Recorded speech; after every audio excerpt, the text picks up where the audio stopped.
하나님의 말씀 함께 보시겠습니다. 오늘 우리에게 주신 하나님의 말씀은 마태복음 5장 33절에서 37절까지의 말씀입니다.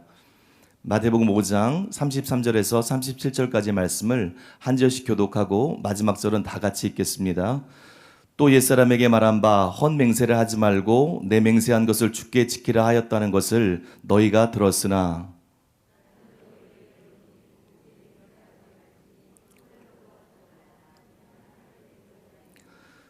땅으로도 하지 말라 이는 하나님의 발등상이며 예루살렘으로 하지 말라 이는 큰 임금의 성임이요.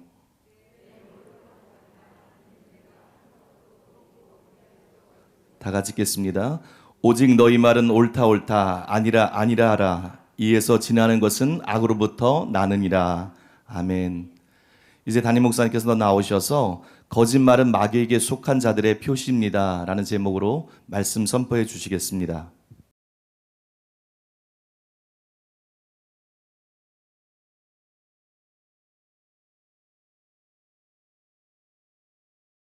오늘은 이제 가볍게 성경을 공부하면서 무겁게 도전을 바라보도록 하겠습니다. 한 개 다 웃긴가 보네. 의미 있는 말이면서 좀 웃길 줄 알았는데. 마태복음 5장 33절에서 37절에 있는 말씀을 가지고 거짓말은 마귀에게 속한 자의 표식입니다. 이런 제목으로, 원래 제목은 맹세에 대한 규정을 완전케 하신 예수님, 이런 제목으로 오늘 말씀을 나누겠습니다. 맹세에 대해서 여러분들에게 말씀을 드리겠습니다. 맹세가 뭐죠? 맹세?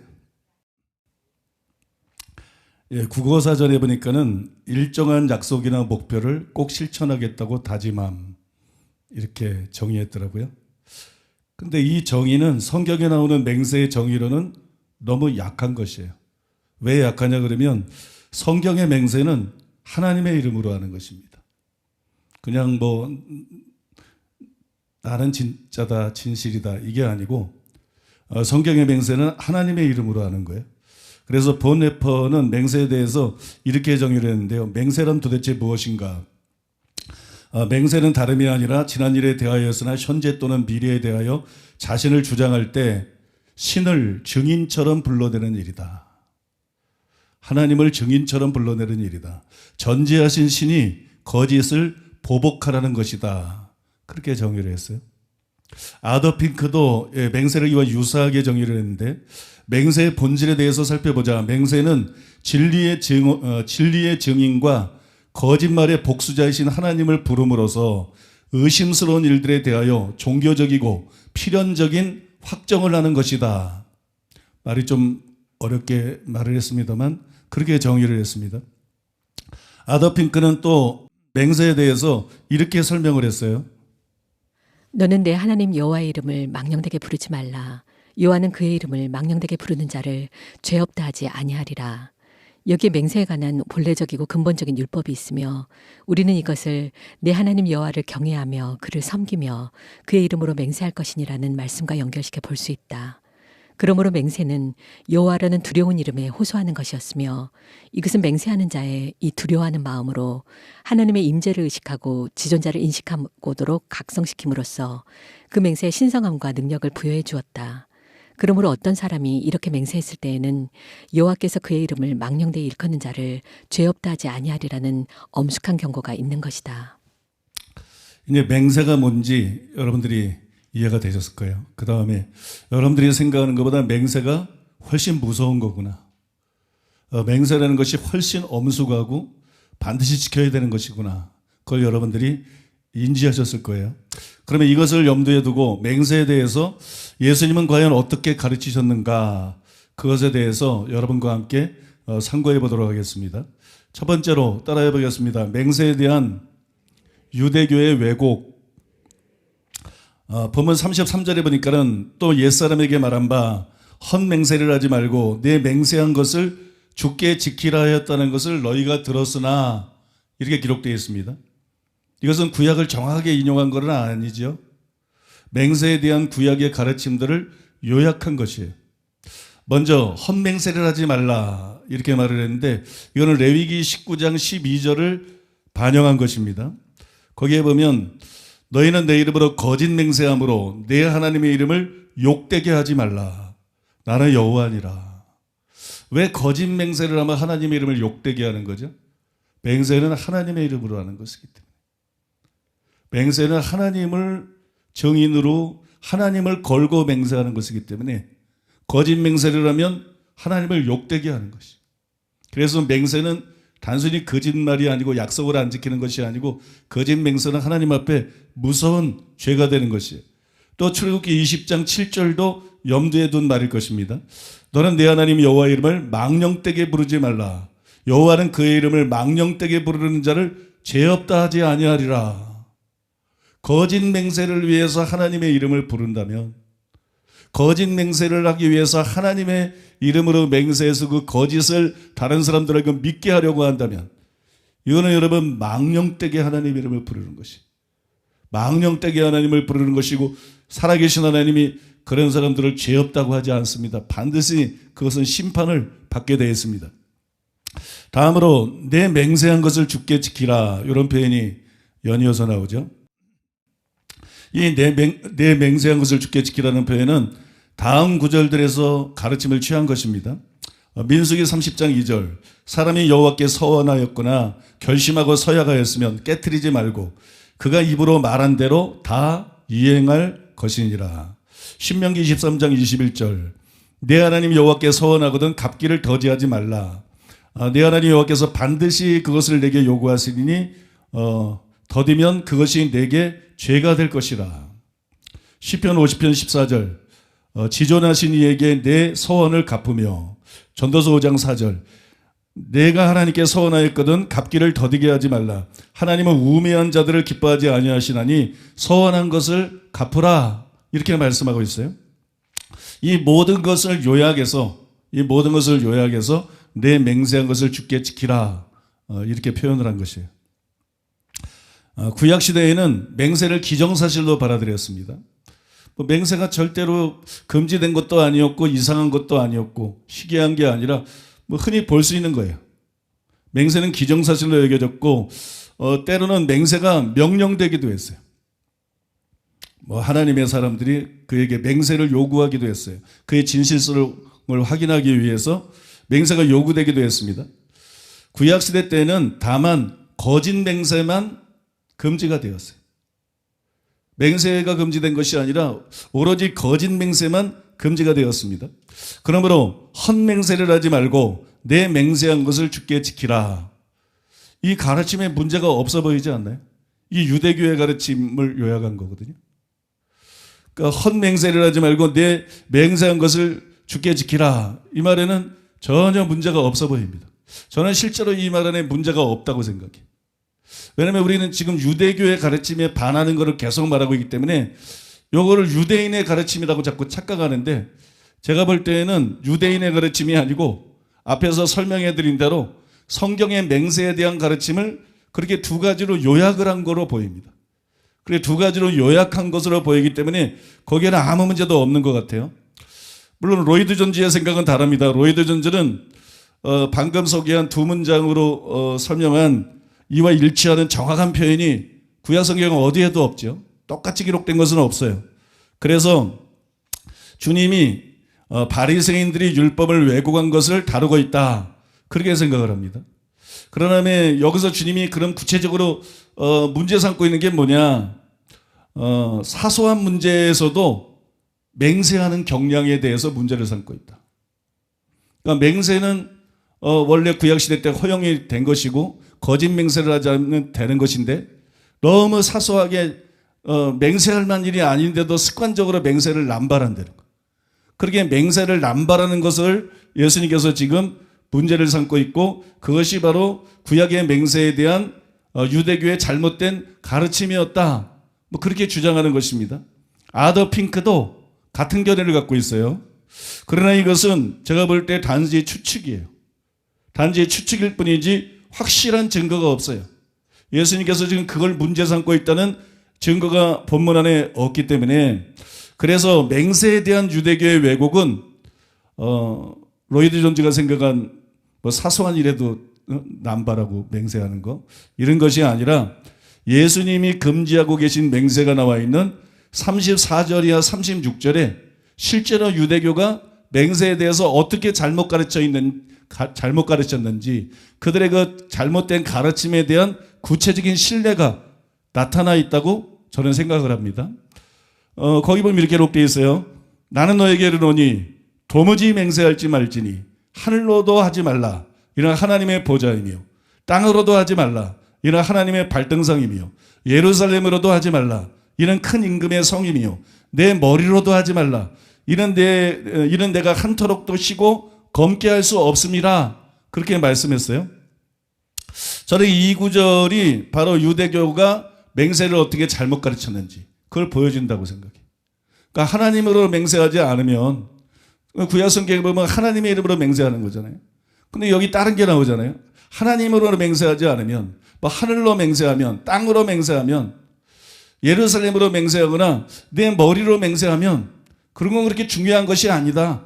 뭐 그런 건 지키지 않는다 그래서 죄가 되는 것이 아니다. 이런 가르침들이 유대교 안에 실제로 존재했을 것이라는 거예요. 예수님이 이게 유대인이 말씀했다. 유대인이 이렇게 가르쳤다. 그런 말은 안 했어요. 그죠? 그러나 이게 저는 유대인의 가르침을 지금 얘기하고 있는 거라고 생각해요. 그러면서 그런 맹세들을 잘못된 맹세이기 때문에 금하는 거라고 저는 생각을 합니다. 저도 여기 이런 맹세들에 대해서 이게 유대교에서 실제로 이렇게 가르쳤다. 명시가 안 돼 있죠. 명시가 안 돼 있어서 고민을 했어요. 그때 떠오른 것이 다음 구절이었는데 그 구절이 저한테 굉장히 성경을 이해하는데 도움이 됐습니다. 바로 마태복음 23장 16절에서 18절입니다. 화 있을진저 눈먼 인도자여 너희가 말하되 누구든지 성전으로 맹세하면 아무 일 없거니와 성전에 금으로 맹세하면 지킬지라 하는도다. 또 너희가 또 이르되 누구든지 제잔으로 맹세하면 아무 일 없거니와. 이게 참 중요한 편이 아무 일 없거니와. 맹세를 해도 아무 일 없다. 안 지켜도 괜찮다. 그죠? 아무 일 없거니와 그 위에 있는 예물로 맹세하면 지킬지나 하는도다. 예수님이 지적하신 맹세의 패턴하고 그 원리가 똑같아요. 이것은 실제로 서기관과 바리새인들이 가르쳤던 내용이에요. 서기관과 바리새인들은 이 맹세의 문구들을 말의 정직성을 측정하는 기준으로 삼았습니다. 그래서 맹세할 때 가장 높은 수준의 명칭과 연결이 되면 가장 정직해야 돼. 뭐 하나님이라든지 가장 높은 이런 명칭과 연결이 되면 가장 정직해야 되고 그건 반드시 지켜야 되고 그런 연결 없이 내뱉은 말은 여기 나와 있는 것처럼 아무 일 없거니와 그런 연결 없이 내뱉은 말이나 맹세는 정직하지 않아도 된다. 지키지 않아도 된다. 실제로 그들이 그렇게 가르쳤어요. 그래서 맹세에 대한 가르침을 그들이 이렇게 왜곡했습니다. 그래서 저는 이 본문을 아까 말씀드린 설명해드린 하늘과 땅 또 뭐 예루살렘 머리로 이렇게 맹세하는 거 그거를 가리킨 그 말씀을 그들의 가르침으로 보는 것이 가능하다고 생각해요. 또 그것을 서기관과 바리새인의 가르침으로 보는 것이 정당하다고 그렇게 생각을 합니다. 율법은 하나님의 이름으로 한 맹세를 파기하지 말라고 경고합니다. 레위기 19장 12절 너희는 내 이름으로 거짓 맹세함으로 내 하나님의 이름을 욕되게 하지 말라. 나는 여호와이니라. 이건 누구도 부인할 수가 없죠. 성경에 딱 나와 있으니까. 그죠? 아무도 부인할 수가 없어요. 근데 어처구니 없는 것은 랍비들은 이 금지 명령이 하나님의 이름으로 한 맹세에만 적용이 된다. 하나님 이름으로 한 맹세에만 해당이 된다. 그렇게 생각했어요. 그래서 맹세를 하는데 만약에 지킬 마음이 없으면 하나님 이름을 사용하지 않으면 돼요. 성경에서 하나님 이름을 하는 맹세에 대해서 계속 말씀하고 있으니까 하나님 이름을 사용 안 하면 돼요. 덜 성스러운 것으로 하나님 이름보다 덜 성스러운 것으로 맹세를 하면 돼요. 예를 들어서 아까 예수님이 말씀하신 그런 거예요. 예로든 하늘로 맹세하느니 뭐 땅으로 맹세하는 거 예루살렘으로 맹세하는 거 이렇게 맹세하면 됐어요. 그러면 하나님의 이름을 거론하지 않았기 때문에 그 맹세에는 구속력이 없다고 그렇게 생각을 했다는 거예요. 당연히 이런 것 가르침들은 이 맹세의 가치를 떨어뜨립니다. 그러면 맹세가 무슨 의미가 있고 그죠? 무슨 가치가 있어요? 맹세의 가치를 떨어뜨리죠. 그래서 예수님께서 과격하게 말씀한 것이에요. 차라리 도무지 맹세하지 말라. 그따위로 맹세하려면 그게 무슨 맹세냐. 그따위로 맹세하려면 하늘로 맹세하고 빠져나가고 땅으로 맹세하고 빠져나가고 예루살렘으로 네 머리로 맹세하고 빠져나가고 너 지킬 마음도 없으면서 맹세를 하려면 도대체 맹세를 왜 하는 것이냐. 그 예수님이 말씀한 거예요. 하늘로 땅으로 또 예루살렘으로 그 다음에 내 머리로 맹세하지 말라는 말씀을 하시고 난 다음에 도무지 맹세하지 말지니 그렇게 말씀. 그런 식으로 맹세하려면 맹세하지 말아라. 그걸 맹세라고 생각하고 그런 식으로 맹세하려면 아예 맹세하지 말아라. 그거는 그냥 거짓말이다. 그건 거짓말이고 남을 속이는 건데 너희들이 맹세라는 말로 그런 장난을 하고 있는데 그런 식으로 맹세를 하려고 그러면 도무지 맹세하지 말아라. 아예 맹세를 하지 말아라. 본문에서 예수님이 그렇게 말씀하고 계신 거예요. 하나님이 왜 하나님의 이름으로 맹세를 하게 하셨을까요? 하나님이 하나님의 이름으로 맹세하게 한 것은 이스라엘 백성들은 하나님을 믿는 사람들이니까 하나님께 대한 기본적인 경외심이 있죠. 이 구약이나 신약이나 하나님을 믿는데 하나님에 대한 경외심이 없다. 그분을 의식하지 않는다. 그분은 안중에 없다. 그분을 두려워하지 않는다. 가짜입니다. 구약에도 하나님을 두려워하지 않는 사람, 저 구약 성경에 제일 많이 나오는 표현이 뭐죠? 하나님을 경외하는 자. 이게 진짜예요. 진짜 하나님의 백성. 똑같이 뭐 하나님을 믿고 회당에 나가서 제사도 드리고 율법도 지키고 안식일도 지키지만 하나님을 경외하는 마음이 있는 사람은 이게 진짜고 하나님이 경외하는 마음이 없는 사람은 다 가짜예요. 신약시대도 똑같아요. 겉모습은 똑같아요. 목사도 장로도 신자도 겉모습은 똑같아. 겉모습 보고 몰라. 근데 그 속에 하나님을 의식하느냐 의식하지 않느냐, 하나님을 경외하느냐 경외하지 않느냐, 정말 하나님을 두려워하느냐 두려워하지 않느냐. 회개도 거기서 나오는 거고 순종도 거기서 나오는 거고 거룩도 거기서 나오는 것이고. 믿습니까? 그러니까 하나님을 두려워하지 않는 사람은 가짜예요. 하나님을 두려워하지 않는 사람한테 무슨 말하든 소용이 없어요. 하나님을 두려워하지 않는데 그 말 뭐 성경에 뭐라고 기록된지 우습지 뭐, 그죠? 예수님이 뭐라고 말했든 우습지. 그 사람들에게 아무런 영향력이 없어요. 아무튼 하나님에 대한 경외심을 통해서 거짓 맹세를 제한하기 위한 것이. 왜 하나님 이름으로 맹세하라고 그랬느냐? 하나님에 대한 경외심을 가지고 거짓 맹세를 하지 못하도록. 신명기 6장 13절이 그걸 잘 보여줍니다. 네 하나님 여호와를 경외하며 그를 섬기며 그의 이름으로 맹세할 것이니라.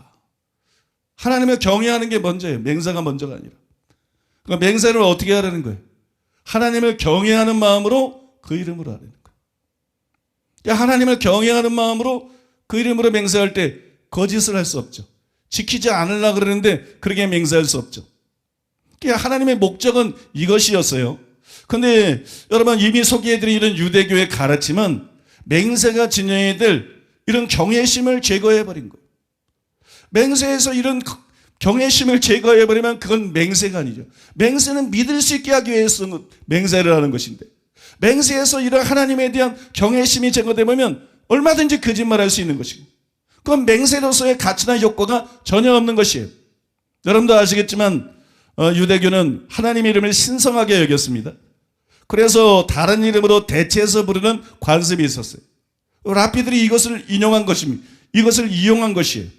그들은 하나님에 대한 존경심을 표하기 위해서 하나님의 이름을 사용하면 안 된다. 하나님의 이름을 직접 맹세에 사용하면 안 된다. 이런 핑계를 대면서 하나님의 이름이 들어가지 않은 맹세의 다른 문구들을 만들어낸 거예요. 하늘로 뭐 땅으로 예루살렘으로 자기 머리로 뭐 이런 식으로 하나님의 이름이 들어가지 않은 다른 맹세의 문구들을 만들어냈어요. 실제로 필로는 이런 말을 했어요. 하나님 곧 만물의 창조주께로 곧장 달려가서 그를 두고 맹세한 것은 죄이며 무익한 일이다. 굉장히 비성경적 말이죠.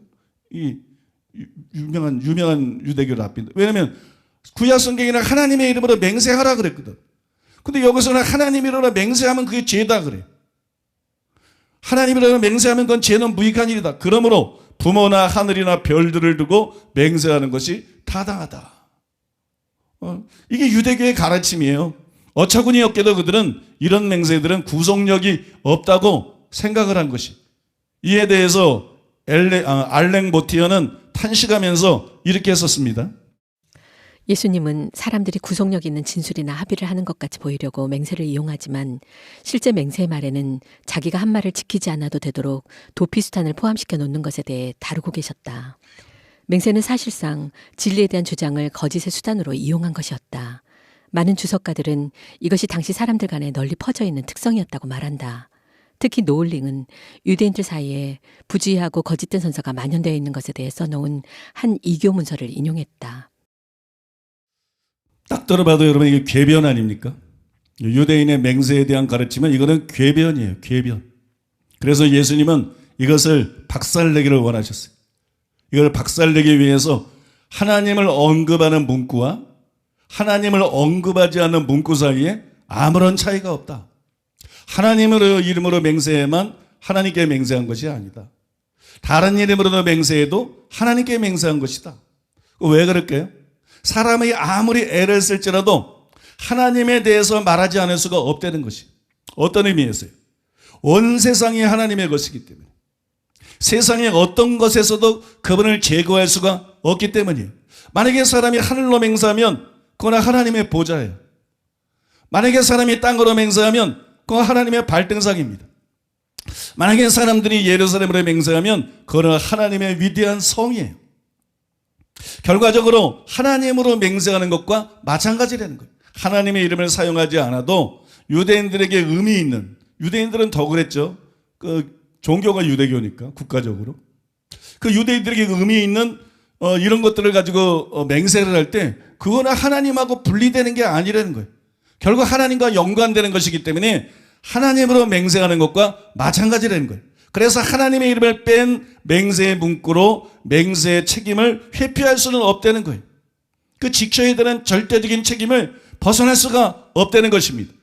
여러분 이렇게 생각해 볼 때 맹세에 대한 유대의 가르침은 잘못된 것이. 잘못된 것 정도가 아니라 가증한 것입니다. 불신세계에서도 용납되지 않는 이 가증한 것이 바로 여러분 맹세에 대한 유대교의 가르침이었습니다. 유대교가 진정한 종교지만 타락할 때 어떻게 되는지를 보여주는 것이. 우리가 이제 목사님들을 보고 신자들을 보면 그냥 기독교 그러면 다 믿더라고. 목사님 그러면 믿더라고. 기독교 언론 그게 몰라서 그래. 기독교가 썩으면 어떻게 되는지. 기독교가 부패하면 불신자보다 더 더러워진다는 거. 더 악하고 더 악하고 더 우린 그걸 너무 몸소 겪었잖아요.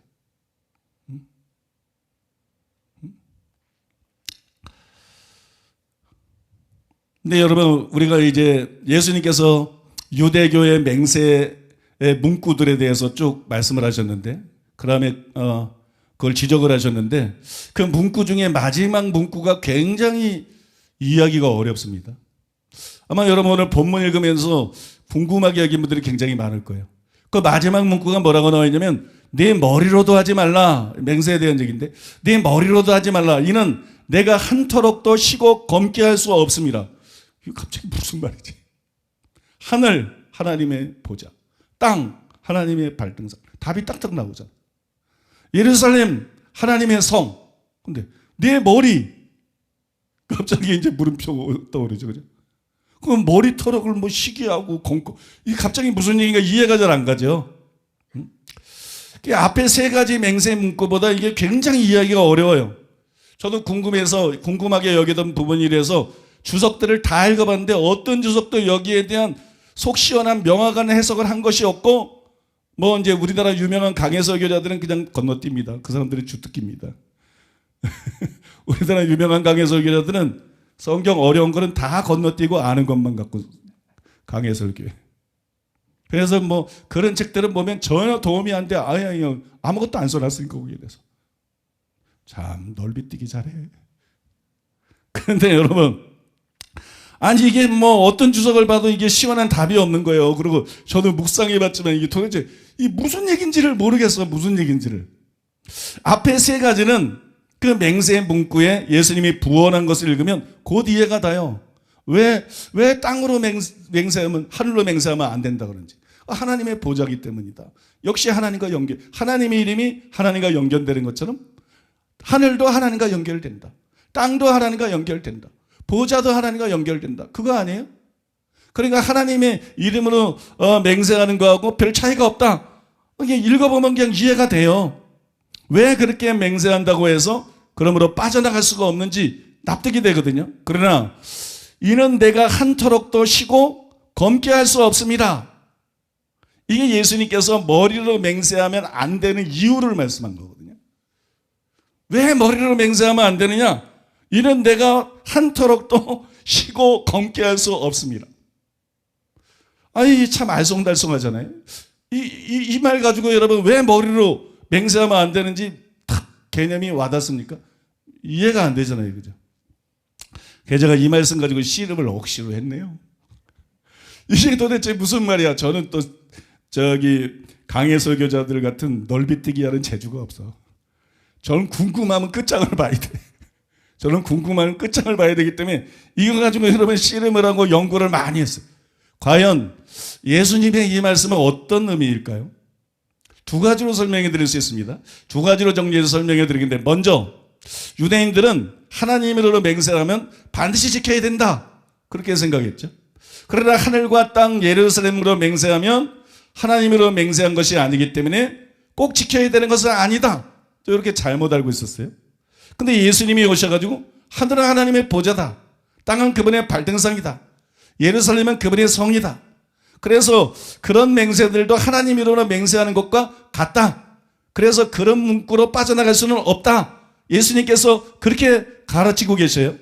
여러분, 우리가 다루는 문구는 바로 그 다음에 나오는 것이, 요게 중요한 것이.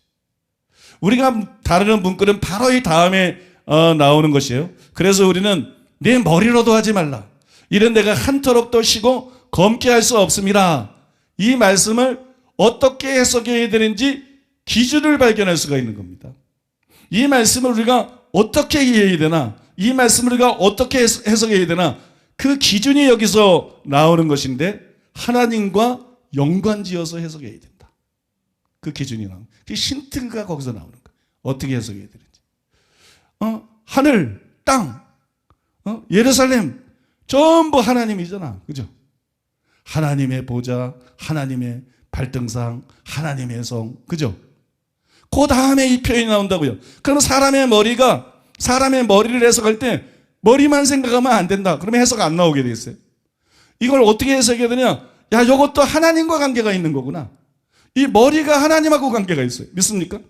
그러니까 하나님과 관계가 있게 해석을 해야 이 말씀이 풀린 데는 이 실마리가 여기서 발견이 되는 거예요.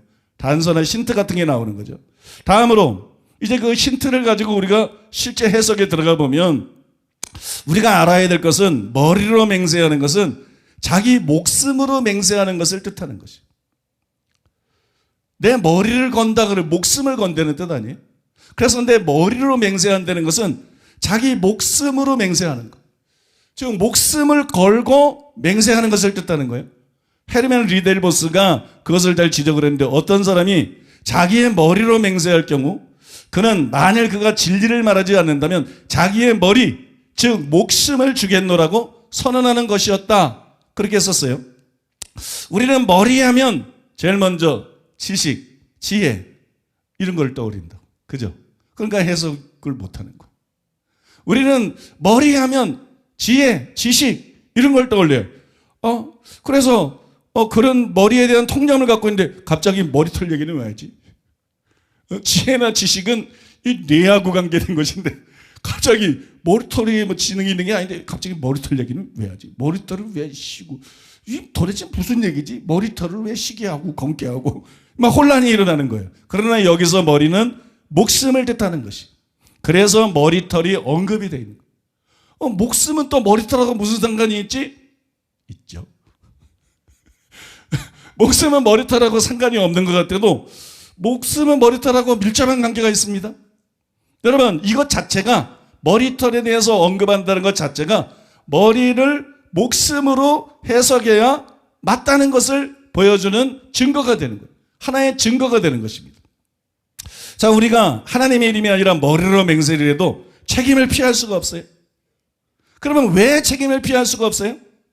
왜 책임을 피할 수가 없죠? 그게 머리털 하나도 쉬거나 검게 할 수 없다. 그 안에 들어있는 내용이에요. 왜 머리로 맹세해도 책임을 피할 수 없죠? 그것은 인명은 제천이기 때문에. 하늘이 하나님의 보좌, 땅이 하나님의 발등상, 또 예루살렘 성이 하나님의 성인 것처럼 모든 머리가 뜯다는 생명은 생명의 주가 하나님이십니다. 생명의 원천이 하나님이십니다. 생명을 주시는 분도 하나님이시고 생명을 유지시키는 분도 하나님이시고 생명을 원하실 때 걷어가는 분도 하나님이십니다. 아무도 여기서 뭐라고 할 수가 없어. 여러분, 사람의 머리, 사람의 생명은 완전히 하나님께 속한 것이죠.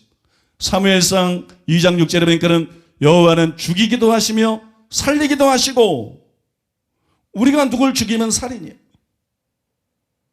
하나님은 맨날 사람을 죽이죠. 맨날 사람을 죽이셔. 맨날 지구상에서 수많은 사람들을 목숨을 걷어서 데려가셔. 하나님은 사람을 죽여도 살인이 아니에요. 그건 그분의 권한이에요. 모든 생명이 하나님께로부터 왔고 모든 생명의 소유권이 하나님께 있어요. 그 주권이. 믿습니까? 살리고 죽이고 하나님 마음대로 해요. 욥기 12장 10절에 보니까는 모든 생물의 생명과 모든 사람의 육신의 목숨이 다 그의 손에 있느니라. 사람뿐만 아니야. 모든 생물이 다 그래요. 그게 참사 하나가 떨어지는 것도 하나님이 허락하지 않으면 떨어지지 않는다고 예수님은 말씀했어요. 생명은 철저철미하게 하나님께 속한 것이. 우연히 누가 살아있는 것도 아니고 우연히 누가 죽는 것도 아니에요. 믿습니까? 여러분이 오늘 살아서 이런 말씀을 듣고 있는 것도 하나님의 선물이고 매일매일이 하나님의 선물인 거예요. 매일매일이 하나님의 선물. 이게 왜 선물이냐? 기회죠. 기회. 죽고 나면 100년이 지나도 1000년이 지나도 10,000년이 지나도 회개할 수가 없어. 지옥을 빠져나갈 수가 없어. 자기 영혼의 운명을 바꿀 수가 없어. 하루하루가 하나님이 우리를 위해서 주시는 회개할 기회인 것이. 여러분 믿습니까? 그래서 세월을 아껴야 되는 거. 이거 언제 끝날지 몰라요. 나는 20세니까 요새 오래 사는데 80은 남았겠지. 그건 본인 생각. 그 사람이 나보다 먼저 죽을 수도 있고, 응? 기분 나쁘셔요? 그 사람이 나보다 먼저 죽을 수도 있고 아무도 모르는 거예요. 여러분, 세월을 아끼시기 바랍니다. 세월을 아끼는 게 어떻게 아끼는 거냐? 회개하는 거예요. 회개하는 게 세월을 아끼는 거야. 영생을 확보하는 거니까. 응? 믿는 거예요. 순종하는 거예요. 거룩해지는 거예요. 믿습니까? 그것이 여러분 세월을 아끼는 거예요. 여러분 세월을 아끼는 여러분 되시기 바랍니다. 욥기 34장 14절 15절에 보니까는 그가 만일 뜻을 정하시고, 사람의 뜻은 상관이 없어. 난 오래 살고 싶어요. 난 이제 그만 살고 싶어. 아무 소용없어. 그분의 뜻이 중요해. 그가 뜻을 정하시고 그의 영과 목숨을 거두실진데 모든 육체가 다 함께 죽으며 사람은 흙으로 돌아가리라. 누가복음 12장 20절에 보니까는 하나님은 이르시되 어리석은 자여 오늘 밤에 내 영혼을 도로 찾으리니 그러면 내 준비한 것이 누구의 것이 되겠느냐. 이 부가 하나님 앞에서는 아무것도 아니야. 부가 세상에서는 대단한 것 같지만, 대단한 보장 같지만 부가 하나님 앞에서는 아무것도 아니야. 믿습니까? 자기 재산이라고 말할 자가 누가 있어요? 재벌이면 뭐하고 세계적인 재벌이면 뭐예요? 하나님이 그 영혼 불러가면 그게 무슨 자기 거야. 얼마 전에 삼성의 이건희 회장 그 소천했잖아요. 지금 이건희 회장이 소유가 대한민국에 있나요? 이건희 회장이 뭐 땡전한품이라도 갖고 있나요? 저보다 더 가난해. 저보다 더 가난해. 그런 거 의지하고 살지 말라는 거예요. 그런 거 의지하고 살지 말라는 거예요. 하나님을 두려워하라는 거예요. 믿습니까? 돈이 여러분의 보호처가 될 수 없다는 거예요.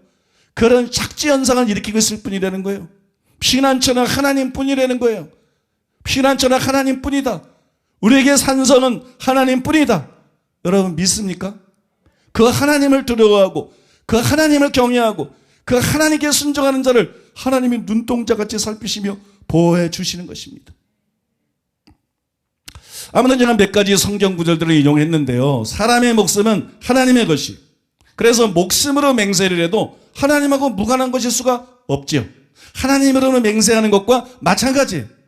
우리가 궁금하게 여겼던 내가 한 터럭도 쉬고 검게 할 수 없음이라, 그 구절도 바로 이것과 관계가 있는 것이, 사람은 자기의 머리털 하나도 쉬게 할 수가 없습니다. 즉 백발이 될 때까지 장수하기를 원하지만 자기의 마음대로 그렇게 사나요? 머리털을 쉬게 한다는 게 뭐예요? 뭐 가만히 있는 머리털을 쉬게 한다는 게 아닙니다. 머리털은 세월이 흘러가야 쉬어지는 거예요. 사람들이 다 결혼식 할 때는 머리뿌리가 팥뿌리가 될 때까지, 그게 마음대로 팥뿌리가 되나? 아니 자기네들이 뭐 그랬다가 머리뿌리가, 여러분 사람들은 다 그렇게 백발이 될 때까지 장수하기를 원하지만 자기 마음대로 그렇게 할 수가 없어요. 또 사람은 자기의 머리털 하나도 검게 할 수도 없어요. 쉽게 안 되는 건 이해가 가. 근데 단순히 검게 안 되니까 또 헷갈려. 검게 할 수가 없어요. 나이가 들고 흰머리가 되면 다시 검어지기를 원해요. 저는 흰머리가 잘 안 나는 스타일이에요. 그 면에 있어서는 우리 진 목사님이 선구자입니다. 앞서가고 계셔요. 굉장히 저를 앞서가고 계셔요. 저 부산에도 그런 사람이 하나 있어요. 거기는 완전히 뭐 그냥 보이지도 않아. 너무 앞서가고 있어가지고 머리 색깔뿐만 아니라 머리 수치에 있었어. 그러니까 머리털하고, 여러분 머리털하고 생명하고는 관계가 있다니까요. 이게 이제 생명이 소진되면 머리털이 씌워질 뿐만 아니라 점점 빠진다니까. 나처럼, 그 다음에 이윤석 목사님처럼. 아무튼 여러분 머리가 저는 근데 그 얘기는 했으니까 저는 이제 머리가 그렇게 흰머리가 나는 스타일은 아니에요. 근데 옆에가 이렇게 쉬더라고요. 옆에가 있고 이제 위에도 하나씩 더 많이 나오더라고요. 하나씩 더 많이 나오는데, 여러분 그러면 흰머리 좋아하는 사람은 없어요. 그냥 다 염색들 하잖아요. 근데 나는 외식하는 자가 아니야. 나는 진실한 사람이야. 아니 나이 들어서 뭐 흰머리라는 거 당연한 거지, 그죠? 아니 흰머리만 칠한다고 뭐 나지나 어차피 쭈글쭈글해지는 거, 아니 그것도 막 수술 가서 펴. 아니 이걸 언제까지 필 거야 도대체? 운명으로 받아들여야지. 응? 머리가 휘어지는 것도 운명으로 받아들이고 얼굴이 주름지는 것도 운명으로 받아들여야지. 그 연예인들도요 자꾸 피니까 그 이상하더라고, 그죠? 굉장히 이쁘고 멋있던 사람들도 이상하더라고 얼굴이. 그냥 자연스럽게 늙을 모습이 더 낫지 않아요? 오히려 자연스럽게 늙은 모습이.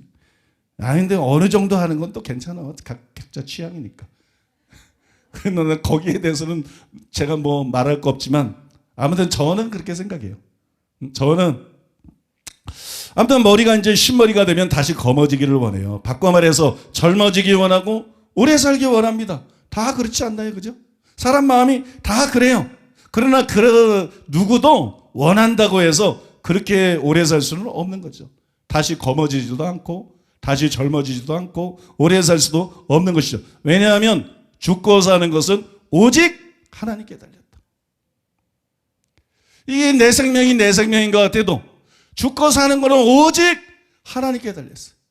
그래서 내 머리로 내 생명으로 맹세하면 하나님과 상관이 없는 것 같아도 그 생명이 하나님의 것이기 때문에 하나님의 이름으로 맹세하는 것과 같다는 것이에요. 또 왜 머리털럭 하나라도, 끝까지 머리털럭 하나를 쉬거나 검게 해서 무슨 의미가 있을까? 그러니까 속는 거야. 그 머리털 하나라는 얘기는 생사를 주관하시는 하나님의 뜻을 거스려서 단 1초라도 더 살 수 없는 게 인간이다. 살다 보면 시간이 지루하게 가고 더디 가고 무료할 때도 있지만 막상 하나님이 정하신 죽음의 때가 되면 머리털럭 하나도 쉬거나 검게 할 수 없는 것. 믿습니까?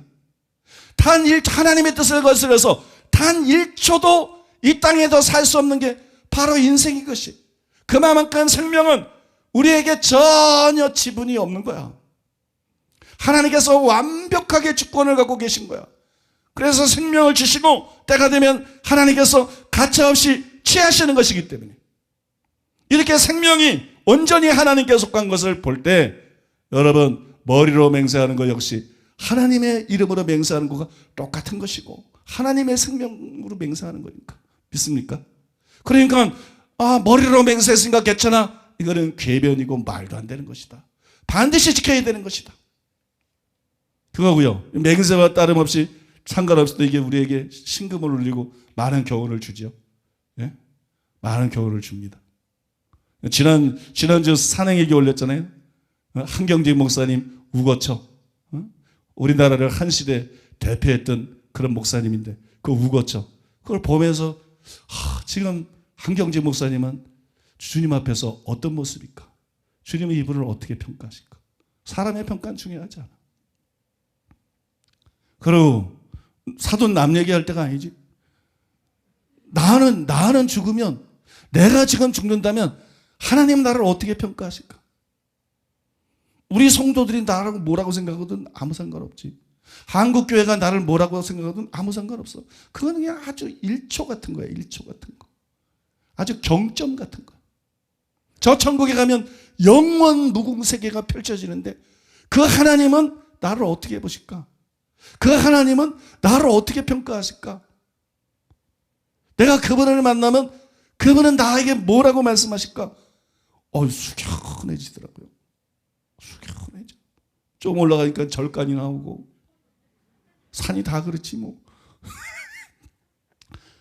조금 올라가니까 까마귀들이 나무에 앉아있는데 그게 예사롭게 보이지 않더라고요. 인생이 이런 거야. 한경지 목사님은 뭐 자기가 그렇게 돌아가실 줄 알았어? 살아있을 때 우리랑 똑같지, 그죠? 그런데 살다 보면 또 돌아가시고 또 누가 돌아가시고, 그죠? 그럼 우리 순서가 올 거 아니에요? 그러니까 아무것도 안 중요하더라고. 사람의 평가라든지 세상의 평가라든지 뭐 성공이니 실패니 부자니 가난하니 뭐 건강은 뭐 영원한 거예요. 건강이니 뭐니 아무것도 안 중요하더라고. 그냥 가만히 생각해 보면 중요한 거는 그냥 하나님 앞에 나는 어떤 존재냐, 주님이 나를 어떻게 평가하실까, 내가 얼마나 주님 말씀대로 살았나, 내가 얼마나 철두철미하게 회개했나, 내가 얼마나 주님을 닮았나. 그거 외에는 가치 있는 게 없어. 여러분도 그렇지만 저도 그래요. 여러분도 그렇지만 저도 지난주 설교하고 나서 그냥 기도 제목이 완전이야. 완전. 당장 거기 도달하지 못해도 완전. 세상에 가치 있는 게 뭐 있어? 하나님 말씀대로 살 뿐만 아니라 완전해지는 것밖에 가치 있는 게 뭐 있어? 우리가 추구하고 뭐 걸 게 뭐 있어? 그렇지 않아요, 곽소영 목사님? 완전해지는 거 왜? 완전해지는 거 왜? 가치 있는 게 뭐가 있어? 완전을 목표로 삼고 그래서 죽음을 준비하고 준비된 삶을 살아가는 지혜로운 여러분 되시기를 예수님의 이름으로 축복합니다. 두 번째로 따라해 보겠습니다. 맹세에 대한 예수님의 가르침. 마태복음 5장 34절로 37절. 나는 너희에게 이르노니 도무지 맹세하지 말지니 하늘로도 하지 말라. 이는 하나님의 보좌임이요. 땅으로도 하지 말라. 이는 하나님의 발등상임이요. 예루살렘으로도 하지 말라. 이는 큰 임금의 성임이요. 내 머리로도 하지 말라. 이는 내가 한 터럭도 희고 검게 할 수 없음이라. 오직 너희 말은 옳다 옳다 아니라 아니라 하라. 이에서 지나는 것은 악으로부터 나느니라. 자세히 보시면 아시겠지만 이 예수님의 가르침의 핵심은 34절 전반절과 37절입니다. 33절 전반절과 그러니까 처음하고 마지막 부분 그 부분이에요. 나는 너에게 이르노니 도무지 맹세하지 말지니 오직 너희 말은 옳다 옳다 아니라 아니라 하라. 이에서 지나는 것은 악으로부터 나느니라. 이게 맹세에 대한 예수님의 가르침의 핵심이라는 거예요. 이렇게 둘을 가까이 붙여놓으니까 그 의미가 더 살아나는 것 같잖아요. 확실해지지 않습니까? 예수님이 지금 맹세에 대해서 뭘 말씀하고 싶어 하는지. 한마디로 주님은 맹세를 금하셨어요. 맹세하지 말라는 거예요. 한마디로 예수님은 맹세를 금하셨어요. 그냥 옳은 거는 옳다, 아닌 건 아니라 그러지 맹세하지 말아라, 그렇게 말씀하고 있어요. 그러면 구약 성경은 맹세를 허용했는데 왜 예수님은 맹세를 금하시는 것일까요? 그거는요, 예수님의 제자들은 구약의 이스라엘 백성들과 달라야 되기 때문입니다. 예수님이 율법을 완전케 하셨고 그 다음에 성령을 보내주셨기 때문에, 구약 시대 사람들에겐 주지 않은 성령을 부어주시기 때문에 똑같은 수준의 삶이 요구되는 것이 아니기 때문에, 그래서 그들에는 맹세가 허용됐지만 우리는 맹세할 필요가 없을 정도로 정직한 사람이 되어야 된다는 거예요. 제자들은 구약의 이스라엘 백성들처럼 그런 사람이 되면 안 된다. 너희는 맹세할 필요가 없을 정도로 정직한 사람이 되어야 된다. 예수님의 말씀의 의미는 그겁니다. 맹세하라, 맹세하지 마라. 아, 난 맹세 안 해서 이런다고 이걸 지킨 게 아니에요. 예수님이 진짜 이 말씀하고 있는 취지는 너희는 맹세가 필요 없을 정도로 정직해야 된다. 너희는 맹세가 필요 없을 정도로 진실한 사람이어야 된다. 이게 핵심이에요. 헌터가 말한 대로 사람들이 흔히 거짓말쟁이이기 때문에 맹세가 일어나는 거예요. 사람들이 다 진실하면 맹세할 필요가 없죠. 여러분, 존 스토트 이렇게 말했어요. 맹세는 사실상 우리 자신의 부정직에 대한 애처로운 고백이다. 왜 우리는 나는 천사장 가브리엘과 하늘의 모든 천사로 맹세한다, 혹은 나는 성경으로 맹세한다 라는 굉장한 일정한 문구로 우리의 약속을 소개하는 것이 필요하다고 생각하는가? 그 이유는 오직 우리는 우리의 단순한 말이 신뢰받지 못할 것 같다는 것을 알기 때문이다. 따라서 우리는 엄숙한 맹세를 덧붙임으로써 사람들을 권하여 우리를 믿게 만들려고 애쓴다. 이게 애처로운 몸부림이라는 거예요. 맹세라는 것은 불완전해서 나온 것이에요. 맹세라는 것은 죄에서 나온 것이에요. 맹세라는 것은 결함에서 나온 것이에요. 맹세라는 것은 진실하고 진실하지 않고를 떠나서 애처로운 몸부림이에요. 인간이 타락하고 인간들의 마음이 거짓되기 때문에 생겨난, 제발 좀 믿어달라는 애처로운 몸부림이에요. 기독교인이 타락한 그런 존재로 머물러 있으면 안 된다는 거예요. 회개하고 믿고 거듭난 기독교인들은 그들과는 달라야 된다는 거예요. 그래서 기독교인들은 맹세가 필요 없는 존재가 되어야 된다는 거예요. 여러분 믿습니까? 기독교인들은 맹세가 필요 없을 정도로 진실한 사람이 돼야 된다. 항상 정직하면 맹세할 필요가 없죠. 데이비드 터너의 말이 옳습니다. 예수님은 만일 제자들이 진실을 말하는 성경적 훈계들을 지속적으로 마음에 새긴다면 맹세하는 일은 불필요할 것이라고 가르친다. 단순히 맹세하지 말라 그런 게 아니라 너희가 정직하면 맹세는 불필요하게 될 것이다. 그런 의미에서 너희는 정직한 자가 되고 맹세하지 마라. 믿습니까? 맹세하지 마라. 그렇게 여러분 말씀하고 있는 것이에요. 그래서 예수님께서 오직 진실만을 말할 것을 강조하시면서 도무지 맹세하지 말지니 이렇게 말씀한 것입니다. 저는 이런 맹세에 대한 예수님의 가르침을 아더 핑크가 아주 설명을 잘했다고 생각합니다. 그래서 아더 핑크의 글을 소개하고 다음 설명으로 넘어가겠습니다.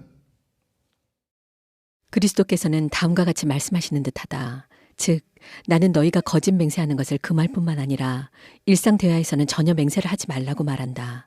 그러한 경우 내가 맹세할 필요가 있겠느냐? 너희는 진리이신 분의 제자가 아니냐? 거룩하신 분을 따르는 자들로서 너희는 너희의 입에서 나오는 모든 말을 진실되게 해야 한다. 너희의 성품과 행동은 너희를 아는 모든 사람이 너희 말이 너희 보증금임을 확신하도록 되어야 한다. 만일 너희의 말이 약속과 실행에 있어서 옳다가 된다면 너희는 너희의 진실성에 대한 증거로서 하나님께 호소할 필요가 없게 될 것이다. 그러나 슬프게도 대다수의 신앙을 고백하는 그리스도인들이 세운 표준은 이것보다 훨씬 낮아서 그들 중에 많은 사람들은 흔히 신앙을 고백하지 않은 사람들보다 훨씬 더 무가치한 말을 한다. 이에서 지나는 것은 악으로부터 나느니라. 즉 맹세의 기미가 있는 말이나 일상 대화에 있어서 지나친 공언은 하나님 보시기에 죄가 된다. 여러분 이 말씀으로 자기를 점검해 보시고 마음에 찔리는 것이 있으면 회개하시기 바랍니다. 마음에 찔린 것 있으면 회개하시고 정직한 사람 되시기 바랍니다. 거짓말쟁이 기독교인은 없어요. 거짓말쟁이 목사는 없습니다. 거짓말쟁이 장로도 없어요. 거짓말쟁이 집사 신자가 없어요. 근데 경험을 보면은 거짓말하는 목사가 너무 많아. 그게 여러분 무슨 타교단뿐만 아니라 우리 교회도 그래. 우리 교회도. 내가 부목사들을 겪어보면은요, 뭐 이렇게 딱 물어보면 거짓말할 때가 너무 많아. 우리 교회 신자들도 대부분 그렇지 않겠지만 그런 사람들이 있어요. 과거의 교회 직원도 보면 거짓말을 너무 잘해. 나는 뭐 우리 교회 신자고 우리 교회 직원이니까 전혀 의심하지 않았는데 꼭 결정적일 때 거짓말해가지고 판단을 갖다가 흐리게 만들고 결정을 흐리게 만들고. 거짓말은 여러분 살인만 큰 죄가 아니에요. 거짓말도 누군가를 해야 하는 거예요. 거짓말도 누군가를 죽이는 거예요. 그런 생각 들지 않습니까? 교계가, 교단들이, 목사들이, 기독교 언론들이 우리 교회를 상대로 벌써 십몇 년 동안 거짓말을 줄기차게 해. 그래 내가 기독교의 이 한국 교회 거짓말의 최대 피해자가 나야. 지난 십몇 년 동안 이제 막 다 포기하고 사니까 그렇지 얼마나 많은 고통을 당했는지 몰라.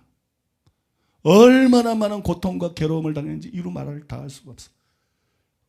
저 목사들의 거짓말 때문에 내가 얼마나 많은 피해를 겪었는지 지금까지도. 그래서 교회 밖의 거짓말의 최대 피해자가 접니다. 여러분 잘 아시겠지만. 그리고 우리 교회 안에서도 거짓말하는 사람들이 저 교회 밖 같지는 않지만 있더라고. 내 가족들 중에도 있고, 우리 교회 안에서도 있더라고. 친척들 중에도 있고, 부목사들 중에도 있고, 교회 직원 중에도 있고, 때로는 성도들 중에도 있고. 그 최대의 피해자가 누구냐? 김옥경 목사님이에요. 그것 때문에 최고로 고통당하고 괴로움당한 사람이 누구냐? 김옥경 목사님입니다. 최대의 피해자가 김옥경 목사님. 교회 안의 거짓말의 최대의 피해자는 김옥경 목사님. 아직까지도 여러분 김옥경 목사님들이 이렇다 저렇다 사탄아 물러가라 그래요. 다 거짓말입니다. 믿습니까? 내가 말하는 게 진짜입니다. 내가 김옥경 목사님 돼서 말하고 지난주에 3부 예배 때도 설교할 때 온전의 모델로서 김옥경 그게 진짜입니다. 근데 왜 사람들은 잘못 알고 있느냐? 김옥경 목사님하고 다른 사람이 수준이 다르기 때문에 그래. 수준. 다른 사람은 거짓말을 해서라도 다른 사람을 끌어내리려고 그래. 거짓말을 해서라도 다른 사람을 끌어내리려고 그래. 근데 김옥경 목사님은 올바른 얘기를 했다가 다른 교역자가 거짓말하고 다른 신자가 거짓말하면 교회 평화를 위해서 자기가 잘못했다 그래.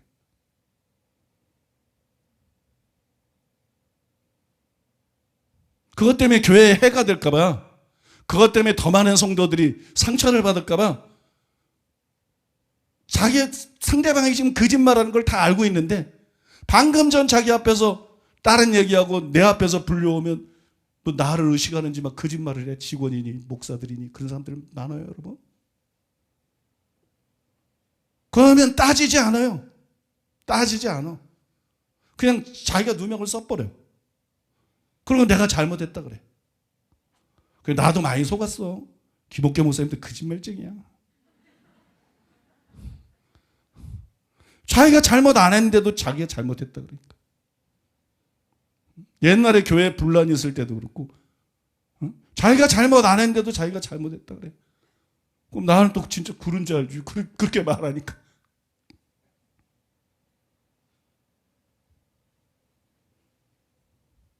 그래서 여러분들은 뭐 이 사람이 하는 얘기 듣고 저 사람이 하는 얘기 듣고 아 김옥경 목사님이 훌륭하지만 아 이런 것도 있나 봐 이랬었나 봐 근데 거짓말입니다. 변명을 안 하기 때문에 그런가. 변명을 안 하기 때문에. 나도 여러분 가까이 이렇게 동력을 해도 어떤 거는 10년 뒤에 알아. 어떤 거는 15년 뒤에 알고 막 이래요. 몇 년 뒤에 알고 막 이래. 자기 면허를 안 하고 그냥 교회 평화를 위해서 다른 사람 곤란하게 않기 위해서 어린 신자들 시험 들지 않고 그냥 자기 잘못으로 당하고 자기가 잘못했다고 그러고 끝내.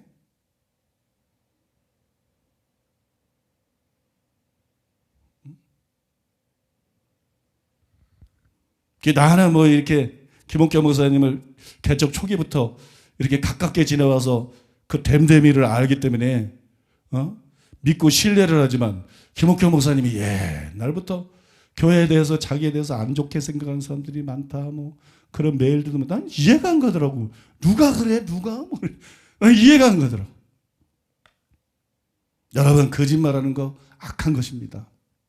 믿습니까? 거짓말하는 거 잘못된 겁니다. 여러분들이 김옥겸 목사님 대해서 뭐 오해한 거 있으면 싹 버리시기 바랍니다. 싹 버리시기 바랍니다. 내가 말한 것만 믿으면 돼. 혹시라도 무슨 떠돈 얘기나 뭐 들은 거 있으면 그거는 그냥 참소하는 사탄이 또 짓거리는구나 그렇게 생각하면 돼. 믿습니까?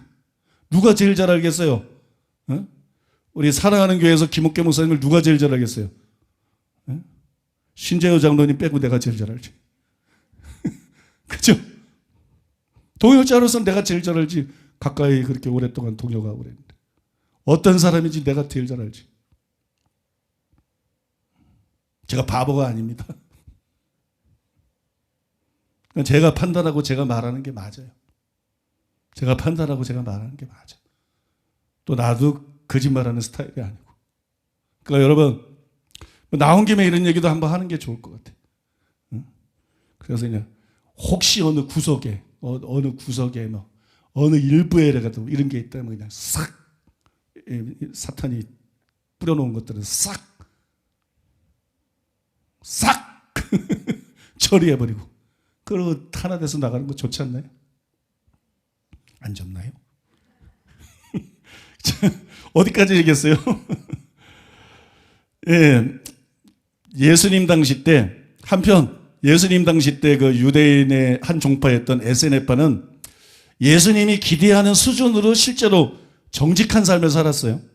에세네파를 잘 알았던 사람이 요세푸스인데 이 유명한 역사가 요세푸스는 그들의 진실성을 뒷받침하는 굉장히 멋진 증언을 했습니다. 이런 증언을 했어요. 그들이 하는 말이라면 모두 맹세보다 더 강력하다. 그러나 그들은 맹세하는 것을 피한다. 그리고 그들은 그것을 서약을 깨트리는 것보다 더 나쁘게 생각한다.